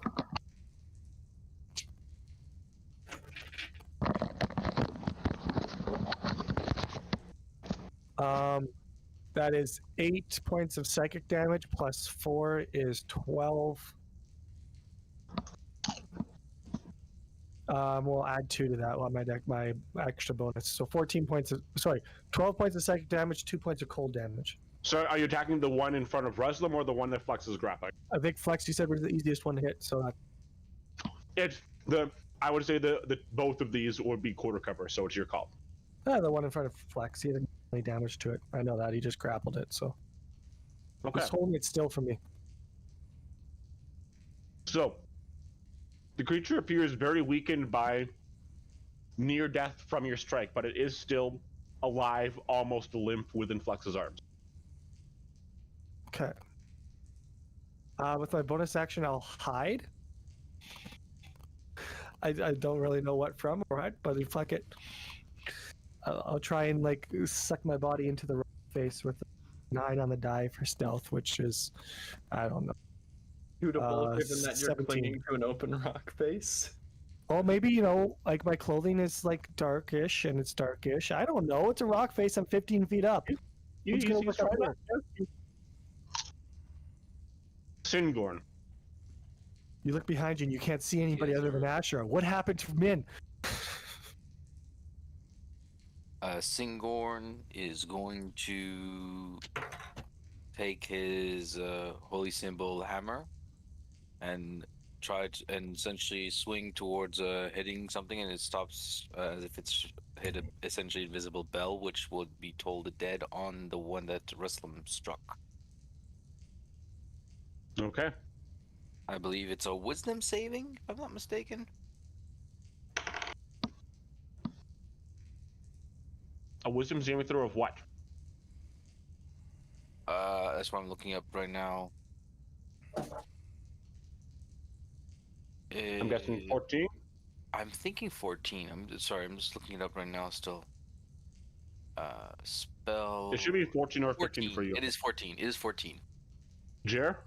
Yes. Do you know how every single time you've used this spell, the creature has succeeded on the saving throw? Yeah. It does not this time. It failed. Nice. For once, very good. So I shall deal. It is wounded, yes, if I'm not mistaken. Yes, that is correct. Okay, okay. That'll be a 5 necrotic damage. Okay. The creature still lives, but Okay. And he just draw my shield essentially ready. Take Okay. no, told it was a thing. Bonus action. I just raise my shield. Nothing. End of my turn. okay. We are back to you, Flex. Okay. Well, the thing No, that no, I've creature? grappled. Sorry, only like all the creatures attacked? Yeah. Okay, I'm back. Sorry. The attack after Russell. The thing that I've grappled, I kind of just want to throw in the pit. Okay. Not a pit here. This is cavern wall. The pit would be. Oh, it's a cavern wall. Okay. Yeah. It looks so- kind of so, like. Yeah. Yeah. No, that's fair. Yeah. The only pit in front will be the pit in front here. To your left and right, these are both cavern walls, not pits. That's totally fair. Why? Yeah. But no. Oh, I see. I get Okay. the map a little more now. Yeah. I Sorry. pick there- up what you're laying down. Yeah. Yeah. Okay. Then I'm gonna throw it in the pit in front of me. Wait. Leap.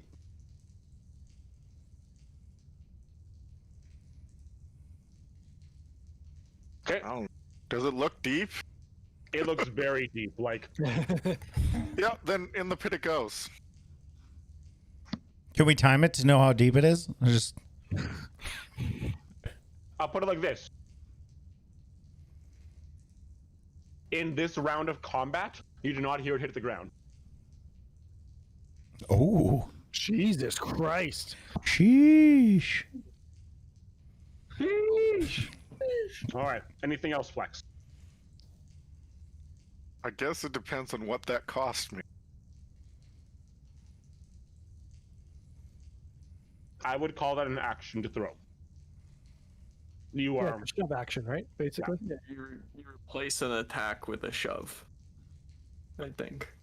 Then I'll move here. Anything with a bonus?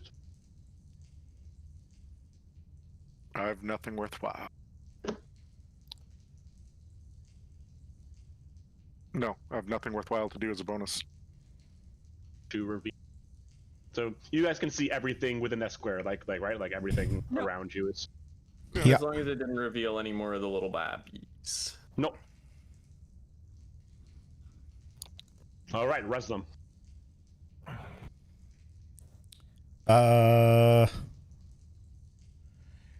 I want to use my axe like a golf club, blade out, of course, and attempt to hit the one that's in front of me and knock him into the hole. All right, roll to hit.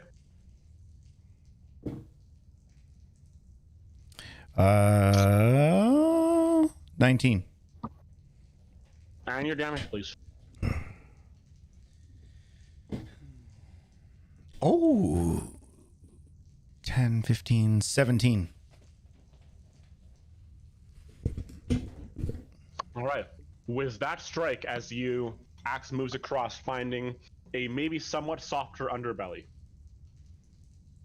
your axe makes direct contact with it, blood pouring out of the wound. As the propelled launch, the creature likely already dead upon the strike. It's like, oh god, it took me with it. is going to fall into the depths below.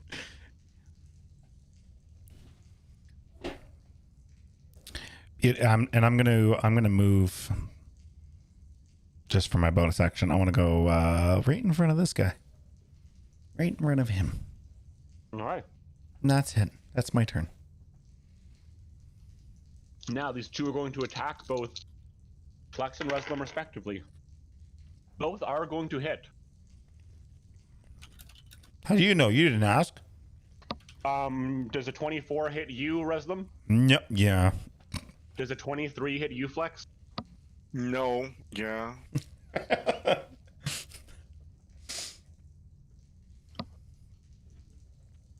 Food goes in the mouth, Sean. It was so close.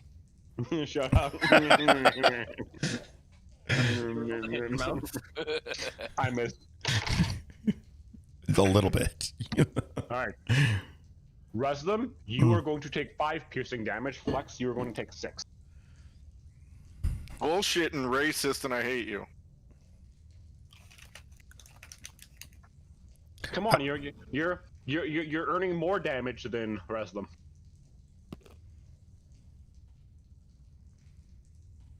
Hashtag equality.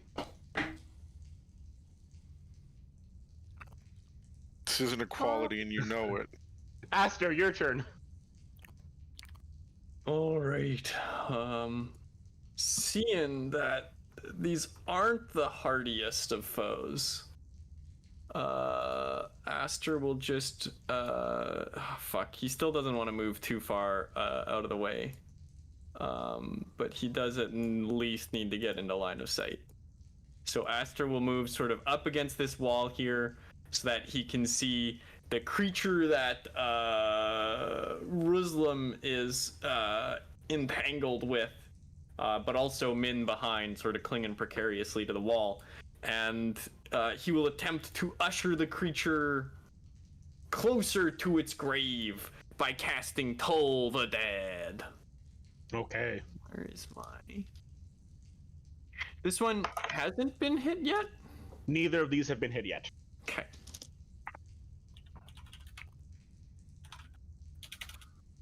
It is a DC 14 will save. It fails.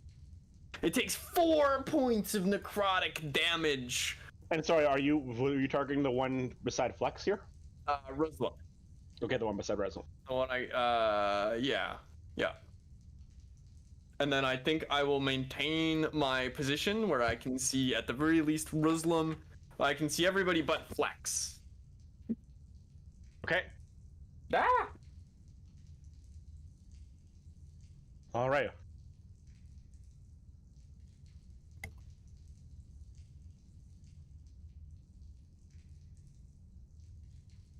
Min, you are currently hiding attached to the wall.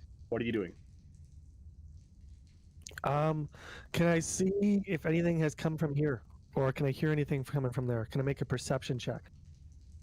Your passive perception would not see anything right now. Cool. I gotta go. I mean, it looks like we're dealing with these guys pretty easily. So, I'll go over here. I can jump 10 feet down without taking damage. We're gonna jump 10 feet down. I feel like it looks like I could jump that. It looks like you can jump that far. I just want to go and peek over this edge before I head back to join my friends. All right.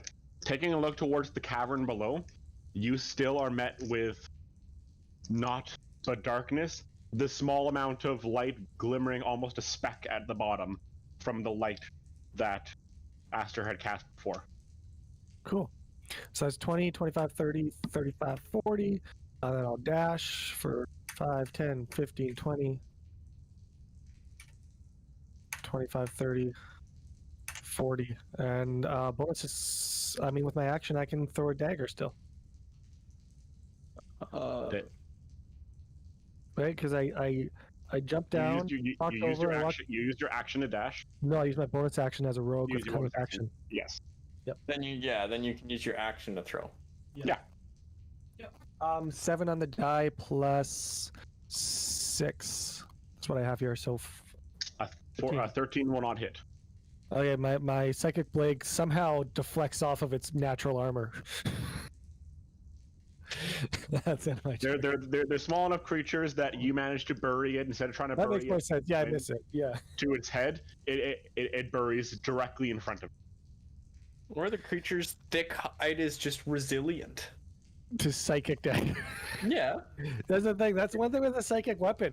I can't be deflected realistically. I mean, maybe I can. No more. I just miss. You know, there's too much skull there. You got to get it through the eye. Yep. It's moving, it's scuttling around. You try to throw it right at it, but it's a fairly agile creature, so it just kind of... Alright, anything else then, Min? That seems like that should be your turn. That's my turn. Alright, Singorn. Alrighty. Singorn is essentially going forward. His 25 movement speed. You're gonna head right there. And he's 25, you can move 5, 10, 15. You're going to need double your 10 feet of movement to move past Min. So if you go back to where you were. Yeah. It's down here. Or was it down here? No, you're right here. It will be 5, Okay. 10, 15, but you can't move 20, 25. You can't move past. Okay. Do I still see past Min this thing here? Yes, it's going to have quarter. It's going to have some cover there, quarter cover. All right.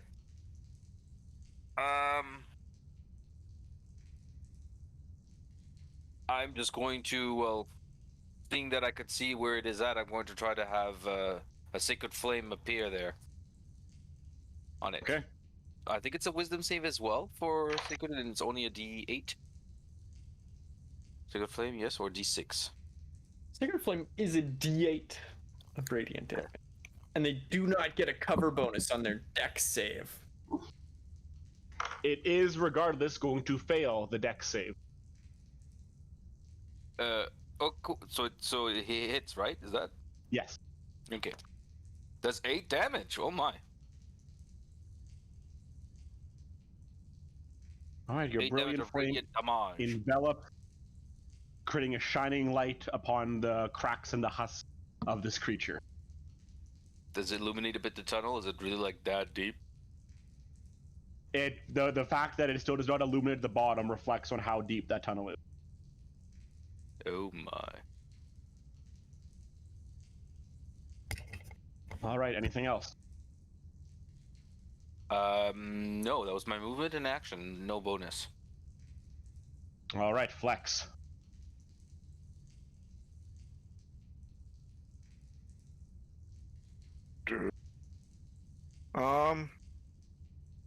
Can I just kick this one down the hole? You can essentially you can make a shove action. Okay, well I'm gonna shove him down the hole.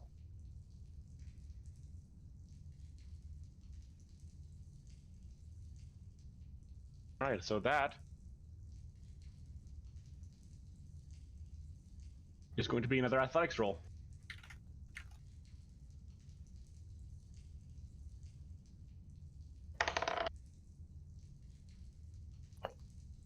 That is a...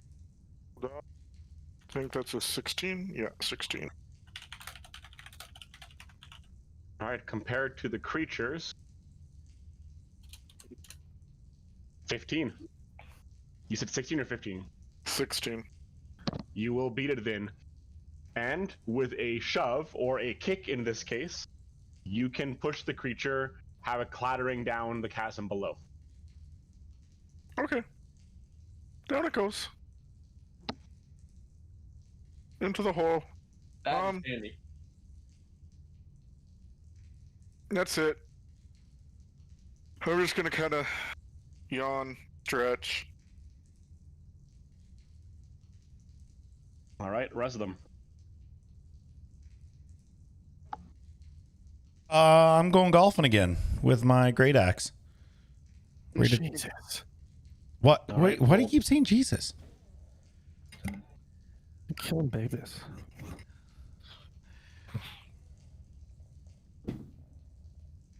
Uh, 18. That will hit. Oh.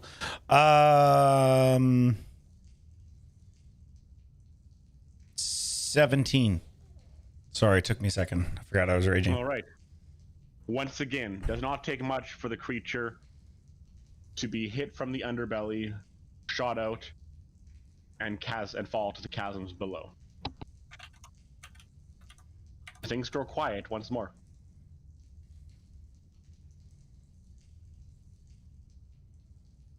save for a rumble, and almost an earthquake that you hear on the opposite end of this wall here. It feels like something to your right, on the opposite side. Like, did they really is fall moving. quiet? Okay. How big's the roof? The roof here is about 30 feet, 30, 40, 35 feet. Upwards? Okay, good. You what? Nope, just wondering if I can get big or not. Okay. Aster, not knowing if the others have noticed the rumble yet, will say, all right, I think we've well enough angered something larger. Everyone step away from the pit. Maybe we can get it to back into this tunnel. I'm gonna throw it in the pit.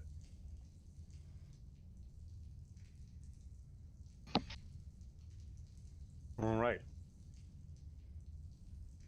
But if the rumbling's coming from the right, I'll take a few steps back from the right, but... Would you like me to bless your strength if that's your plan, or do you have that handled already? I'm doing all right. You see in front of you the mine cart.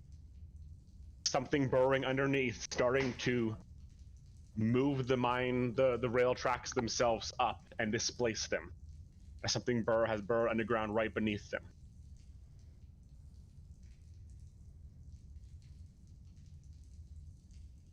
And then, bursting out, a massive armored creature.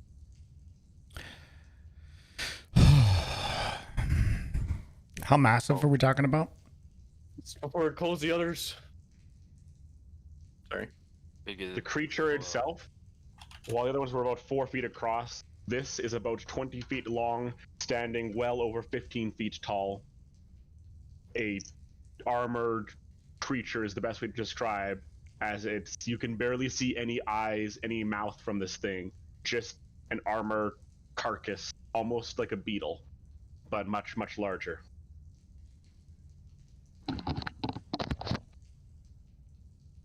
The creature is going to open a mouth that has no teeth inside, just a gummed, empty hole inside, as it gives out a long bellow that echoes around you. Uh-oh. Feeding time. Aster, it is now your turn.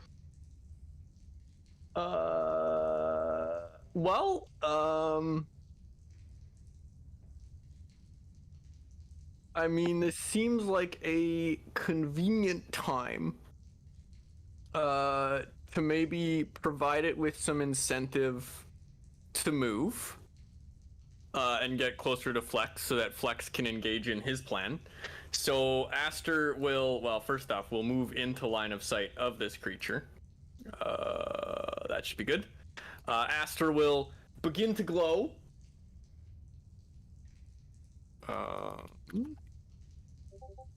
Let's see here. Whoop. Sorry. Aster will begin to glow and will unleash a very frequently seen at this point arrow of starlight at the creature as he glows with the constellation of, it's been a while, of the Vizier, and he will use his action to cast a create bonfire underneath the creature to try to get it to come this way. So it has to make a dex save, and I'm making an attack roll, which is a 21. Ooh, a 21 will hit. Or 10 points of radiant damage. Oh.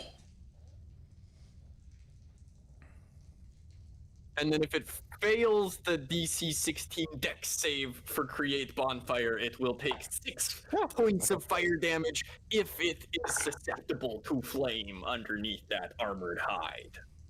A 16, you say? A 16. Wait, no, that sounds too high. Let me just check and make sure. Although I did buff my wisdom. 14. There we go. I was like, that seems too high. It will succeed just on a 14. Yep, that's fair. Like, one might say exactly succeed on a 14. I take it back. My save for this round is a 16. But that it fails aside, on a 16. that will end Aster's turn. He will take a few steps back and just kind of keep an eye on the trail. But 10 points of radiant, you said, correct? 10 points of radiant damage. Does the creature keel over, grievously wounded? It does not. It does appear like your radiant damage as you start to see it glow and fill, covering the joints of this creature as it cries out. But it does appear not bloody, not injured in any grave way as it continues to glare you and move towards you. All right.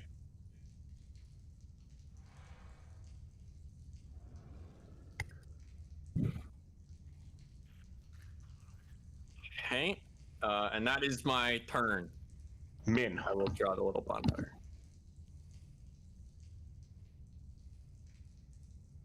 I'm good where I'm from. I'll just toss a dagger at little doodle.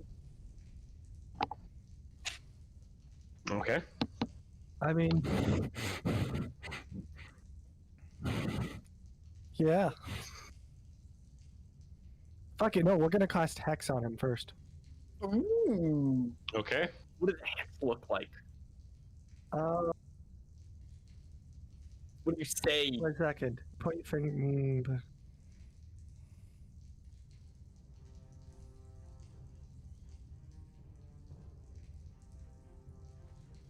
Yeah, I'll curse its strength ability checks.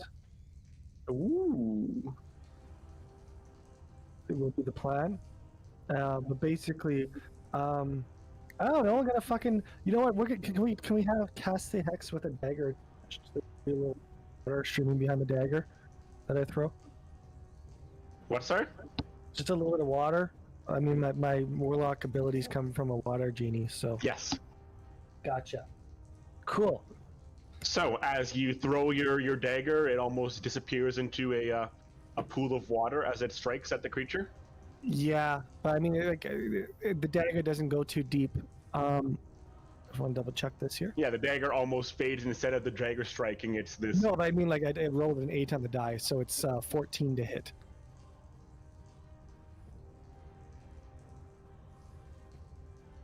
So it's not a wisdom save to. No, the hex automatically hits. All right. The hex is a spell. 14 is my attack roll. A 14 is not hit. Okay, but yeah, but it has disadvantage on ability checks made with its strength ability. Okay. And that will be my concentration. And that's my bonus action and my action. That's my turn. I will.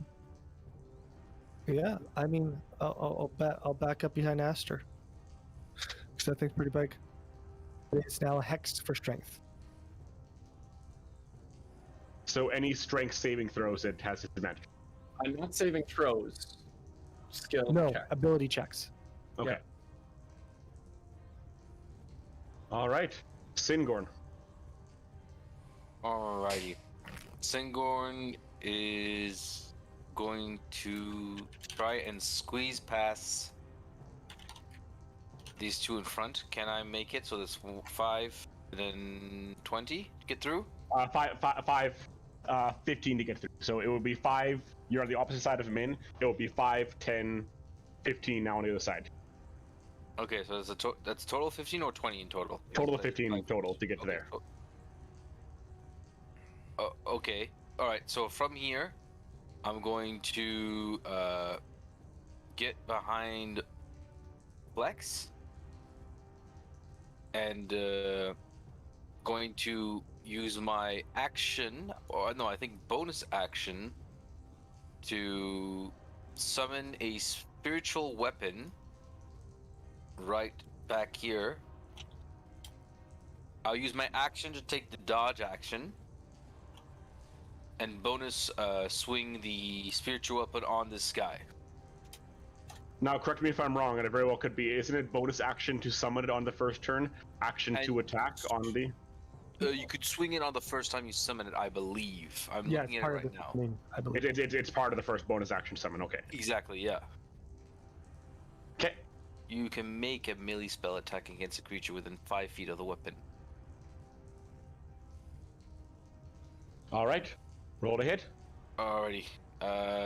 Okay. I'm gonna roll, but I gotta figure out just what is the what is the plus? I think it's just my wisdom only, or my proficiency and wisdom, which would mean 6.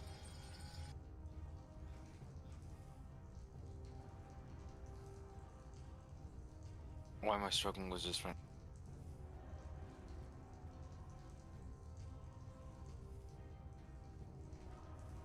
Yeah, you and I have a 6. Okay, it's a 6 then. Okay. Natural 20. That probably That will hit. That will hit. It is a D8, I believe. Yes. 8 on the die. Do I roll a second one? Yes, you do. It's, yeah. Okay, It's not max. It's roll second dice. 7. Holy fuck! I just did 15 damage. 15 damage. Yes. plus your Force wisdom. damage too. Plus my wisdom? No, that's overkill. This is for spiritual weapon? Yes. Yes. Yeah, Yeah, you still that use was your. 19. Oh shit! So plus 4. Radiant. Then. Yeah. That's 19 fucking force damage on it. Jesus. All right. That was fuck. Again, your weapon appears to somewhat break through the heavy carcass of this creature, but it still presses forward. Anything else? I took my dodge action, I moved, and I've used my bonus action. That is the end of my turn. Just to know, the spiritual weapon is essentially the Warhammer was the sign of Moradin, of course, on its side. All right. Flex.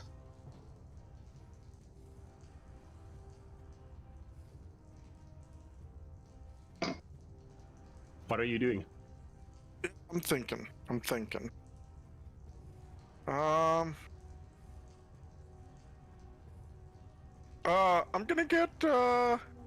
gonna get big. Just to clarify for you, it's strength, like acrobatic athletics checks would be with disadvantage. Yeah. Yeah.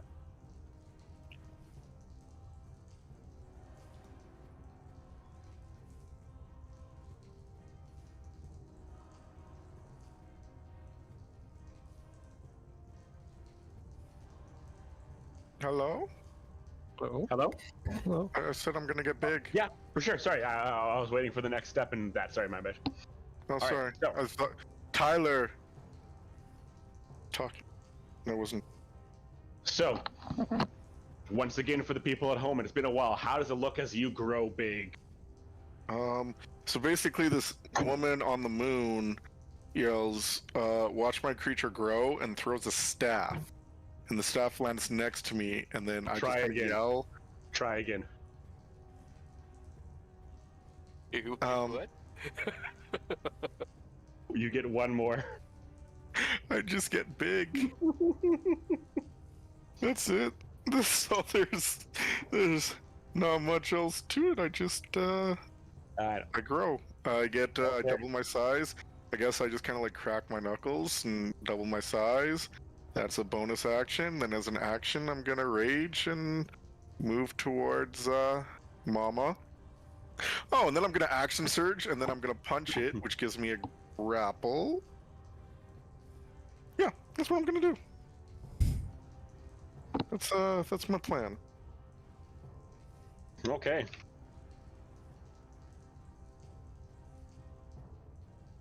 Okay. Roll. So, What's your grapple?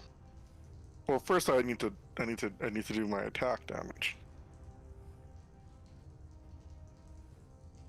Okay, so I punch it in its stupid fucking face, dealing.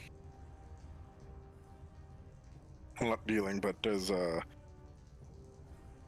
man, 20 not nat hit. 20 not nat does hit.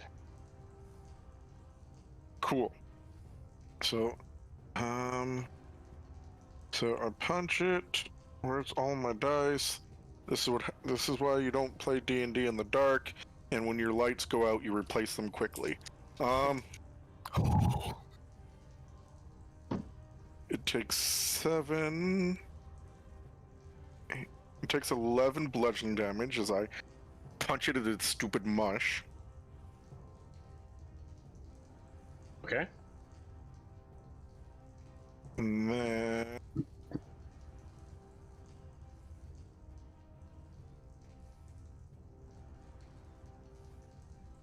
Okay, and then I get a free grapple.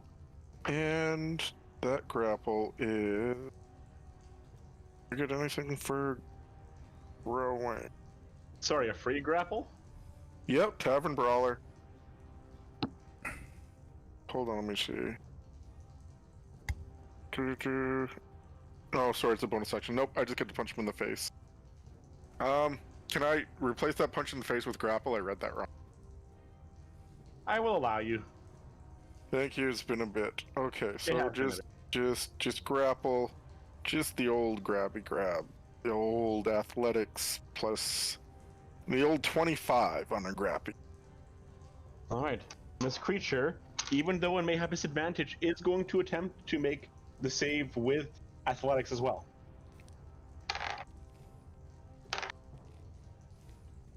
A 17 will fail.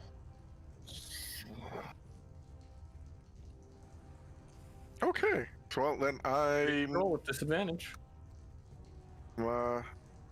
got him grappled. It's a pretty good roll with disadvantage. These guys are beefy. These guys, it's one guy, isn't it? Well, these creatures as a whole, I'm sure this one isn't, much more swole than the rest.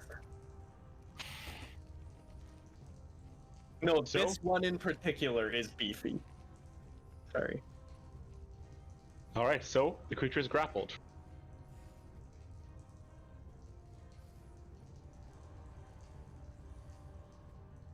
That's it, that's the end of my turn.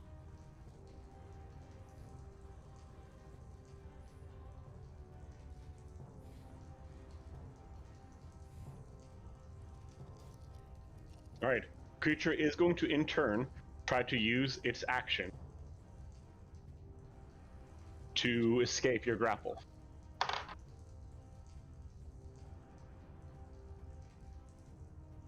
Make your roll. Roll off the table. Okay, it is 20, not nat. An 18 acrobatics roll will fail. It is not able to break through the grapple.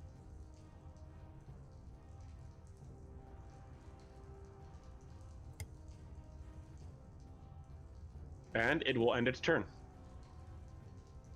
Bring us back to you, Aster. At the end of its turn, it has to make a dex save. Yeah, because take isn't Reslam here still? Or am 7 damage, and also Reslam hasn't gone yet. Also, Reslam hasn't gone yet. Reslam, you go first.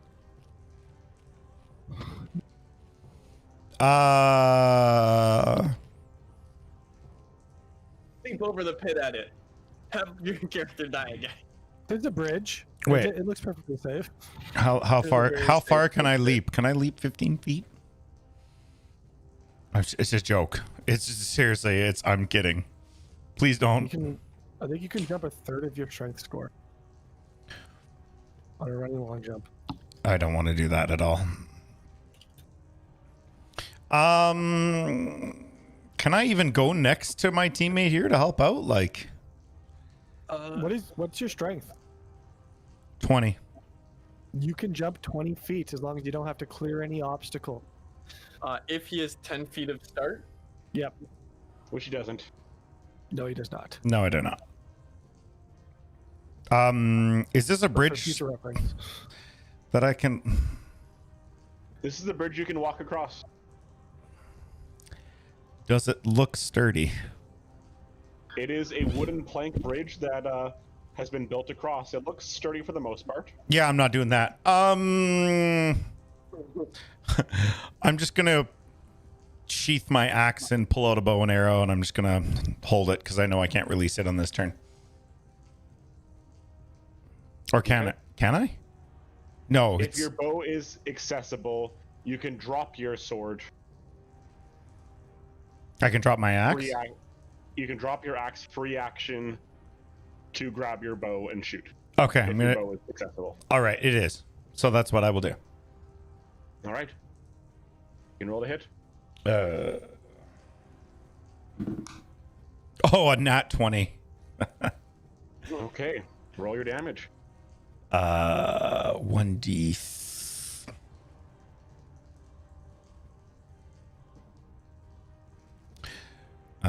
3, 6. Is it what happens when it's a nat 20? Is it just You roll your dice yeah? and then roll your dice again. Okay. 9 And add your modifier to that.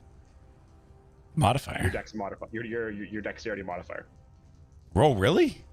Yeah. You double the dice when you crit. Yeah. But you don't double the modifier. So if your dex is what, +2, +3? Oh yeah, no, I already added that on. 9. Oh, okay. Yeah. Because I got Alright. a 3 and a 3, and it's +3. Your arrow seems to find a weak spot right underneath its neck. This lets out a cry as your arrow strikes and buries itself deep within its torso. Oh, I was muted. Fuck me. You're forgetting something big there. If it was your nat 20, which was very good. You also got sneak attack there, bud. Oh, yeah. Yeah. You sneak attack. You get an extra- do more damage. Extra 4d6. 2d6. No, Oh, because it's a it- crit. No, because it's crit, Crit. so that's what I'm saying. It's So going it's to be nasty. 4d6? He's going to be fucking 1d6. obliterated. 1d6. Oh, it's only 1d6 for level 2 rogue. You're right. Oh, it's just okay. 2d6. 1d6. 2d6. So it's 2d6. Okay, so wait, I have to roll another d6? You get an extra. You get 1d6 for your sneak attack, Yeah. but because you crit, you get to roll another d6 as well. When you crit, any dice you rolled for the attack, you roll again. Oh, so I have to roll it 3 times in total. No. No, Roll- okay. just roll 2 extra Roll d6. twice. Okay. Yeah, so it's you So you it's roll 9. your dice for your bow. You roll your dice for your bow a second time. You also get sneak attack. You roll your sneak attack dice a second time. So in total you're rolling 4 dice. Oh god. Okay. So it was 9 for your 2 bow attacks. Yep. And now your 2 sneak attacks d6 are 11. so a total of 17. No, Nice. 20. Oh, yes, that's right. Because it'd be 9 plus 11. Yeah. Yeah. Oh, I rolled a plus 5 20. and then I rolled a 6. Yeah. 20 plus what's your dex or strength score? already- I already Yeah, added that. He already added that. Okay. My Yeah, dex no, is all 3. All right. So Motherfucking this teamwork. Good arrow job, doesn't guys. just bury itself into the side of it. It buries itself deep as it cries out. You can even hear a bit of a rasp from its cry as your arrow seems to have lodged, likely somewhere near its larynx.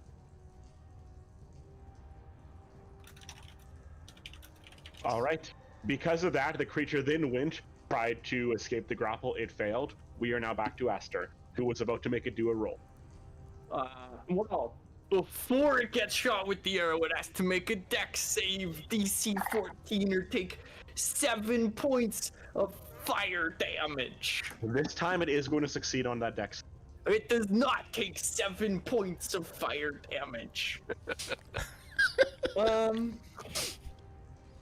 And on my turn, I have 2 of UA, and I've used you, and the rest have been cantrips. I am going, I'm gonna shoot it with a star arrow, which is a 16 to hit. 16 will not hit. Okay. The arrow of radiant energy lances off its side or just buries itself in the wall. And this creature does not appear to be made of metal or bearing metal on it. No. Its husk is thick and durable, but it does not appear to be made of metal. All right. Then to make sure that we... fuck. There are so many more of these, probably, possibly. There's a lot more. But sooner the better. I'm gonna cast a guiding bolt, which is... worse to hit. Never mind. Guiding bolt also goes... Another lance of starlight sails into the wall. Gone. Sad. Aster did have to move to get line of sight, and then he'll sort of probably stay where he is once he does that. Okay. That everything, Yeah. Aster? That is everything. That will bring us to Min. Min's gonna go all out, man. I got some movement. 5, 10, 15, 20.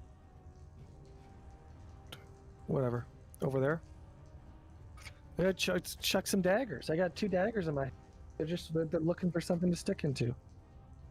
Okay. Oh. 4. Do I have inspiration?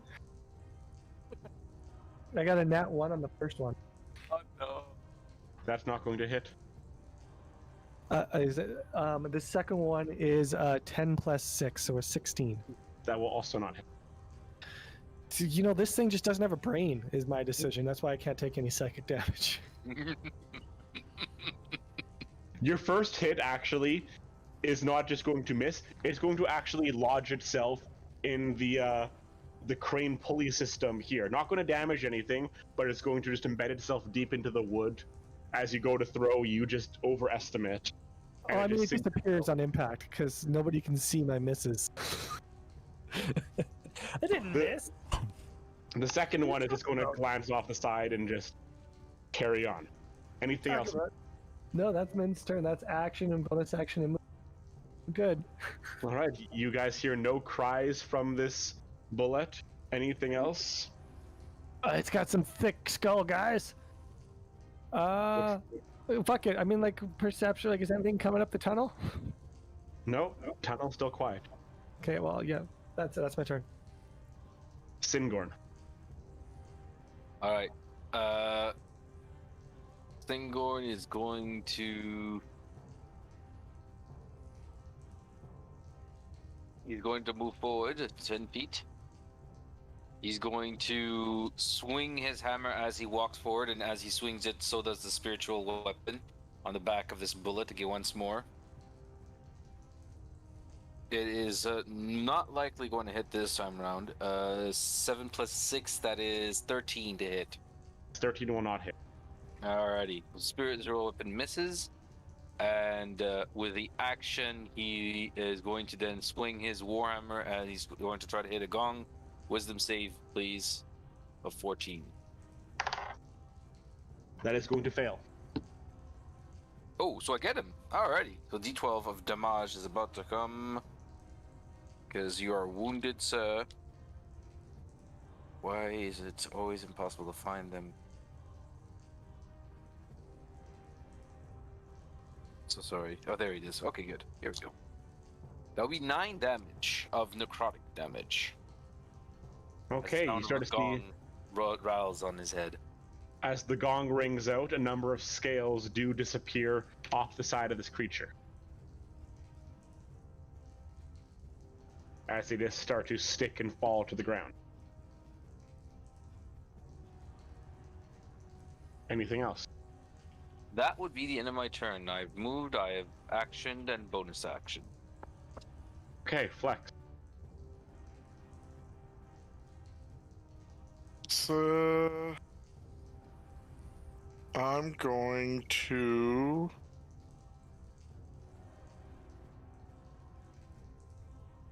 I'm gonna try and throw it down the hole.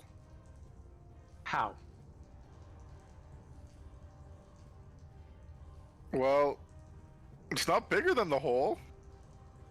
It's not bigger than the hole. But a shove, you can shove it 5 feet away from you. You can't shove it 5 feet to the side.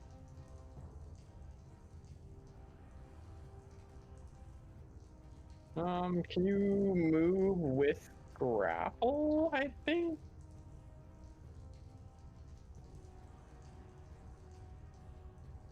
You can drag a grapple creature with you, but your movement is half. I mean, is turning movement?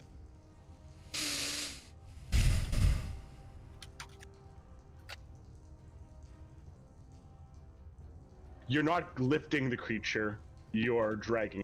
He's not picking up the creature. Yeah, but like, so you could like drag it behind you. Could I not pick up the creature? Equally, could you not just like twist? If you can drag it with you, could you not just twist? Well, it's a shove. Can He's just going to do a shove action, is he not? He's just shoving it sideways. Well, a But shove, as I I think, read- yeah, technically you have to shove directly away from you. Yeah. Oh, okay. But I think, like with grapple, because it does say you can drag a creature with you as you move. Like rules as written, that means that because there's no like facing in 5e, you can only drag a creature in the same direction that you're moving. But Yeah. Also, can you pick up over 4 tons? I cannot pick up over 4 tons. How about this? Make an athletics roll for me.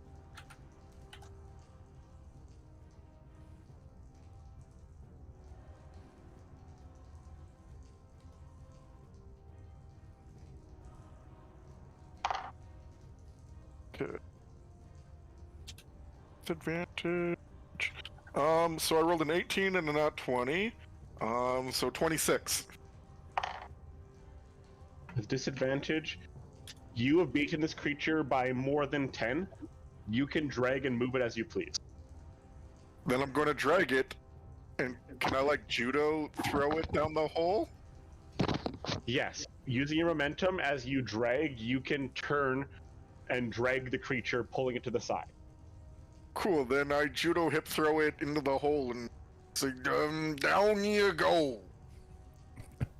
As you do such, the creature is going to go across this bridge, breaking it in the process as wood and iron pieces fall and break apart. About 15-20 feet down as well, you're going to hear another sound of something breaking below.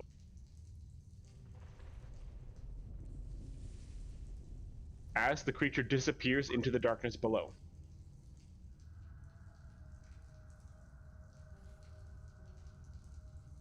Do we hear it roaring or anything? You hear roaring that slowly fades out of existence and disappears. About 10 seconds later, you hear a thud below. It's one off the list. do we still hear a roaring after that thud? No.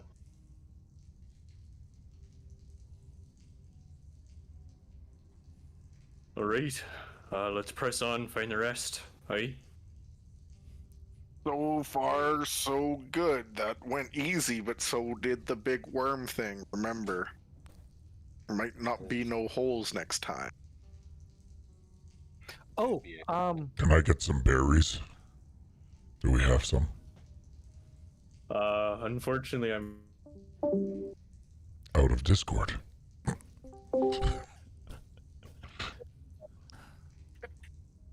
does my curse, my hex curse, feel somewhat lifted?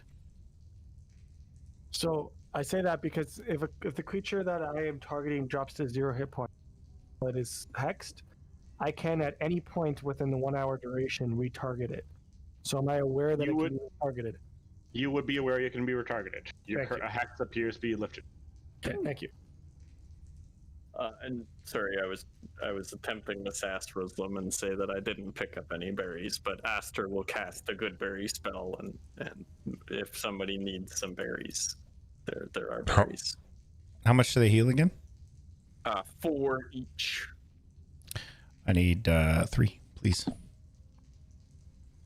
Ow, 3? Can I get 3? Good. Stop getting hit, man. Do you want to stand up front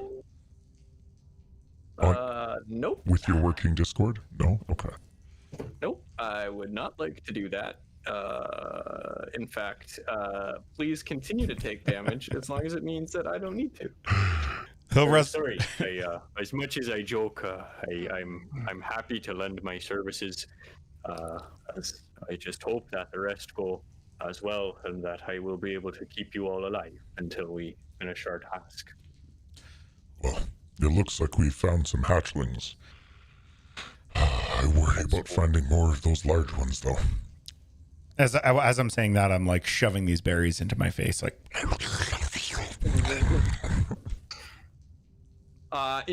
Just as a reminder, they are not. I mean, the spell is good berries, but for Aster's case, they are flavored as little drops of resin, like almost like a gumball that you kind of chew when they, Okay. they're fresh and minty and restorative magically. It's like a trail mix. Sorry, just a second. Yeah. Oh, watch out, they get kind of stuck in your teeth. Actually, they don't. They're magic and they get eaten after 6 seconds, so they probably just like dissolve. No, like think like just like a spearmint gum, but like tougher, I guess. Like a little resin spearmint. Oh, like when you go to the like candy store and like, oh, buy licorice bark. Sure.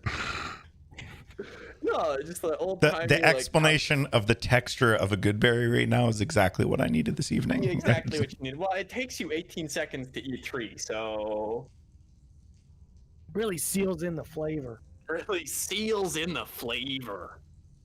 What's that gum where they're like the 5 effect or something? This is what it's like to eat this gum. And it's anyway, sorry, continue. I don't remember. All right, so gum. as you all sit there after this small encounter, before you, there's a pulley system that seems to descend much deeper within the mine. Ahead of you and to the right, another passage seems to move further, more rail tracks spread along.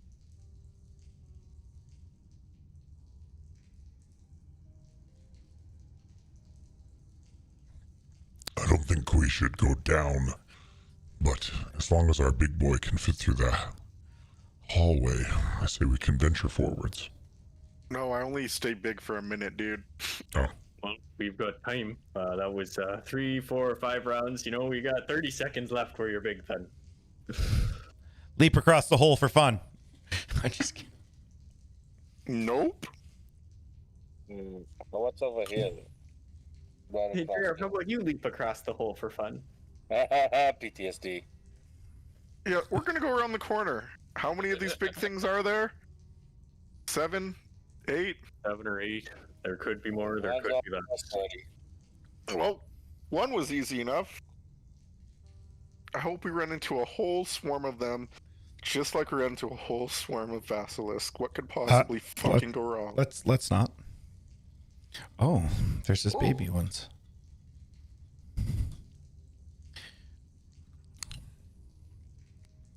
Are we still in our minute or not? The minute has passed. Oh, okay. Do these ones notice that we're here, or can I sneak in? Right now, they do not appear to notice you. They appear to be going about their business, just scuttling Mr. around. is very bright. So I'm gonna sneak up. I'm gonna like motion to the other group to kind of like stay back for a second. Yeah, And it's gonna be like around the corner because he is very bright right now. Very bright. And I want to sneak up behind this monster. And I've got 5 feet of reach here, but with my great axe. Stealth roll for me. Make a stealth roll for me, please. Yeah, yes, sir.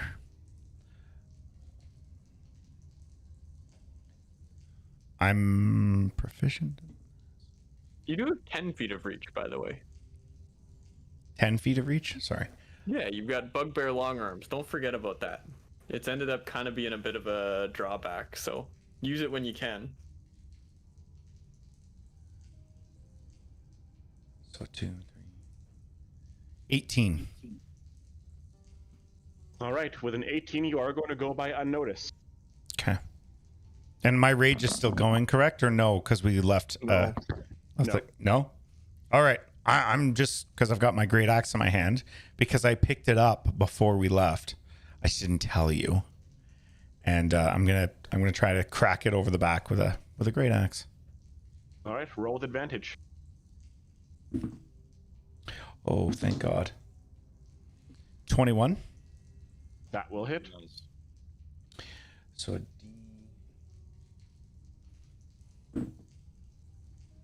D4, 9, and when I'm doing sneak attack, I have to roll 1d6.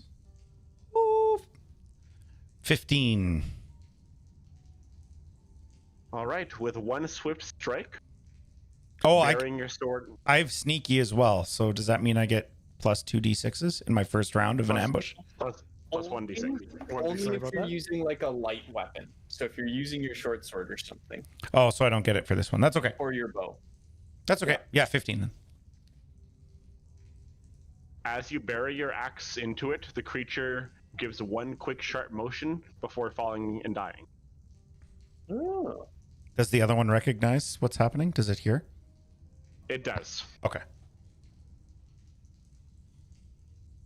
Is anybody else reacting or doing anything to this?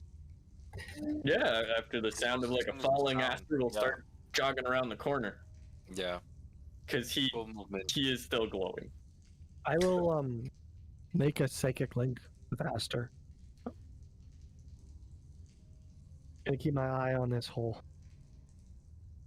I would much prefer you come along. We could leave. We could leave something behind at least. Oh, it goes deep? Pardon? It goes deep? Like there's a long way to go? Oh, well, it looks like it carries on a little. We might be pressing on. Sure, fine. Just wait here for like 60 seconds. Okay. You'll hear us. Sorry.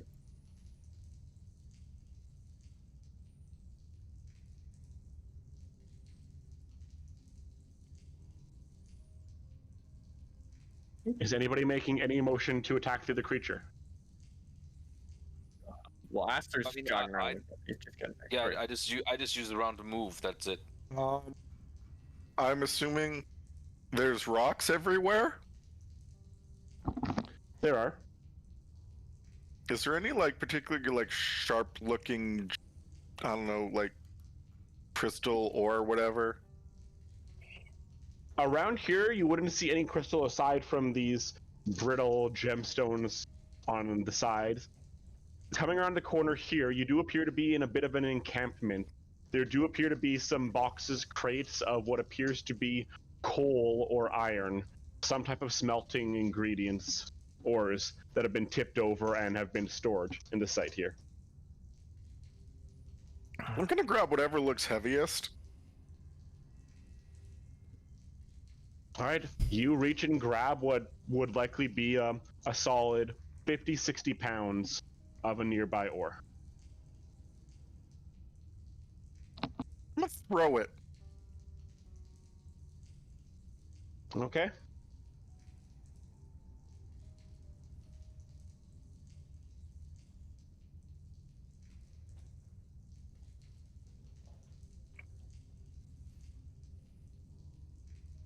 Yeah, 20. Would you say 20 feet's a good throwing distance? I'd say so, 20, 30 feet.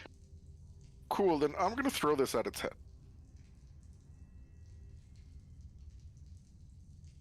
Does a 13 hit? A 13 will not hit. Okay, then I just throw a rock at it. And it misses. That's all I got. All right. The creature is going to scuttle off into the distance.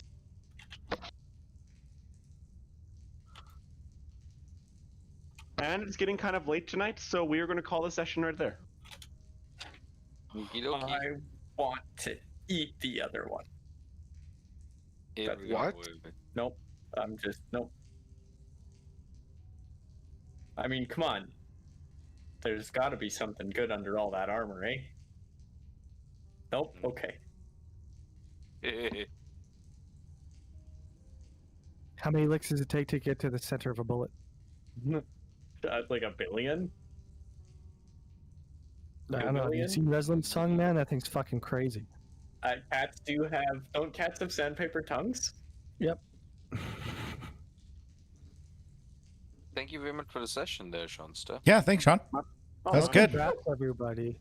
I like Welcome back. my new dice know what to do. Very good rolls. I like new dice. Yeah, no, Yes. but the plan, we will continue next Tuesday, Very nice. and we will go forward from there. Yeah, it's back to normal scheduling program here. Back to a normal scheduled program. Normal scheduled program, you know it. Schedule program, Daddy. Now that my vacation is over, which wasn't really vacation, but that's okay. It was a vacation.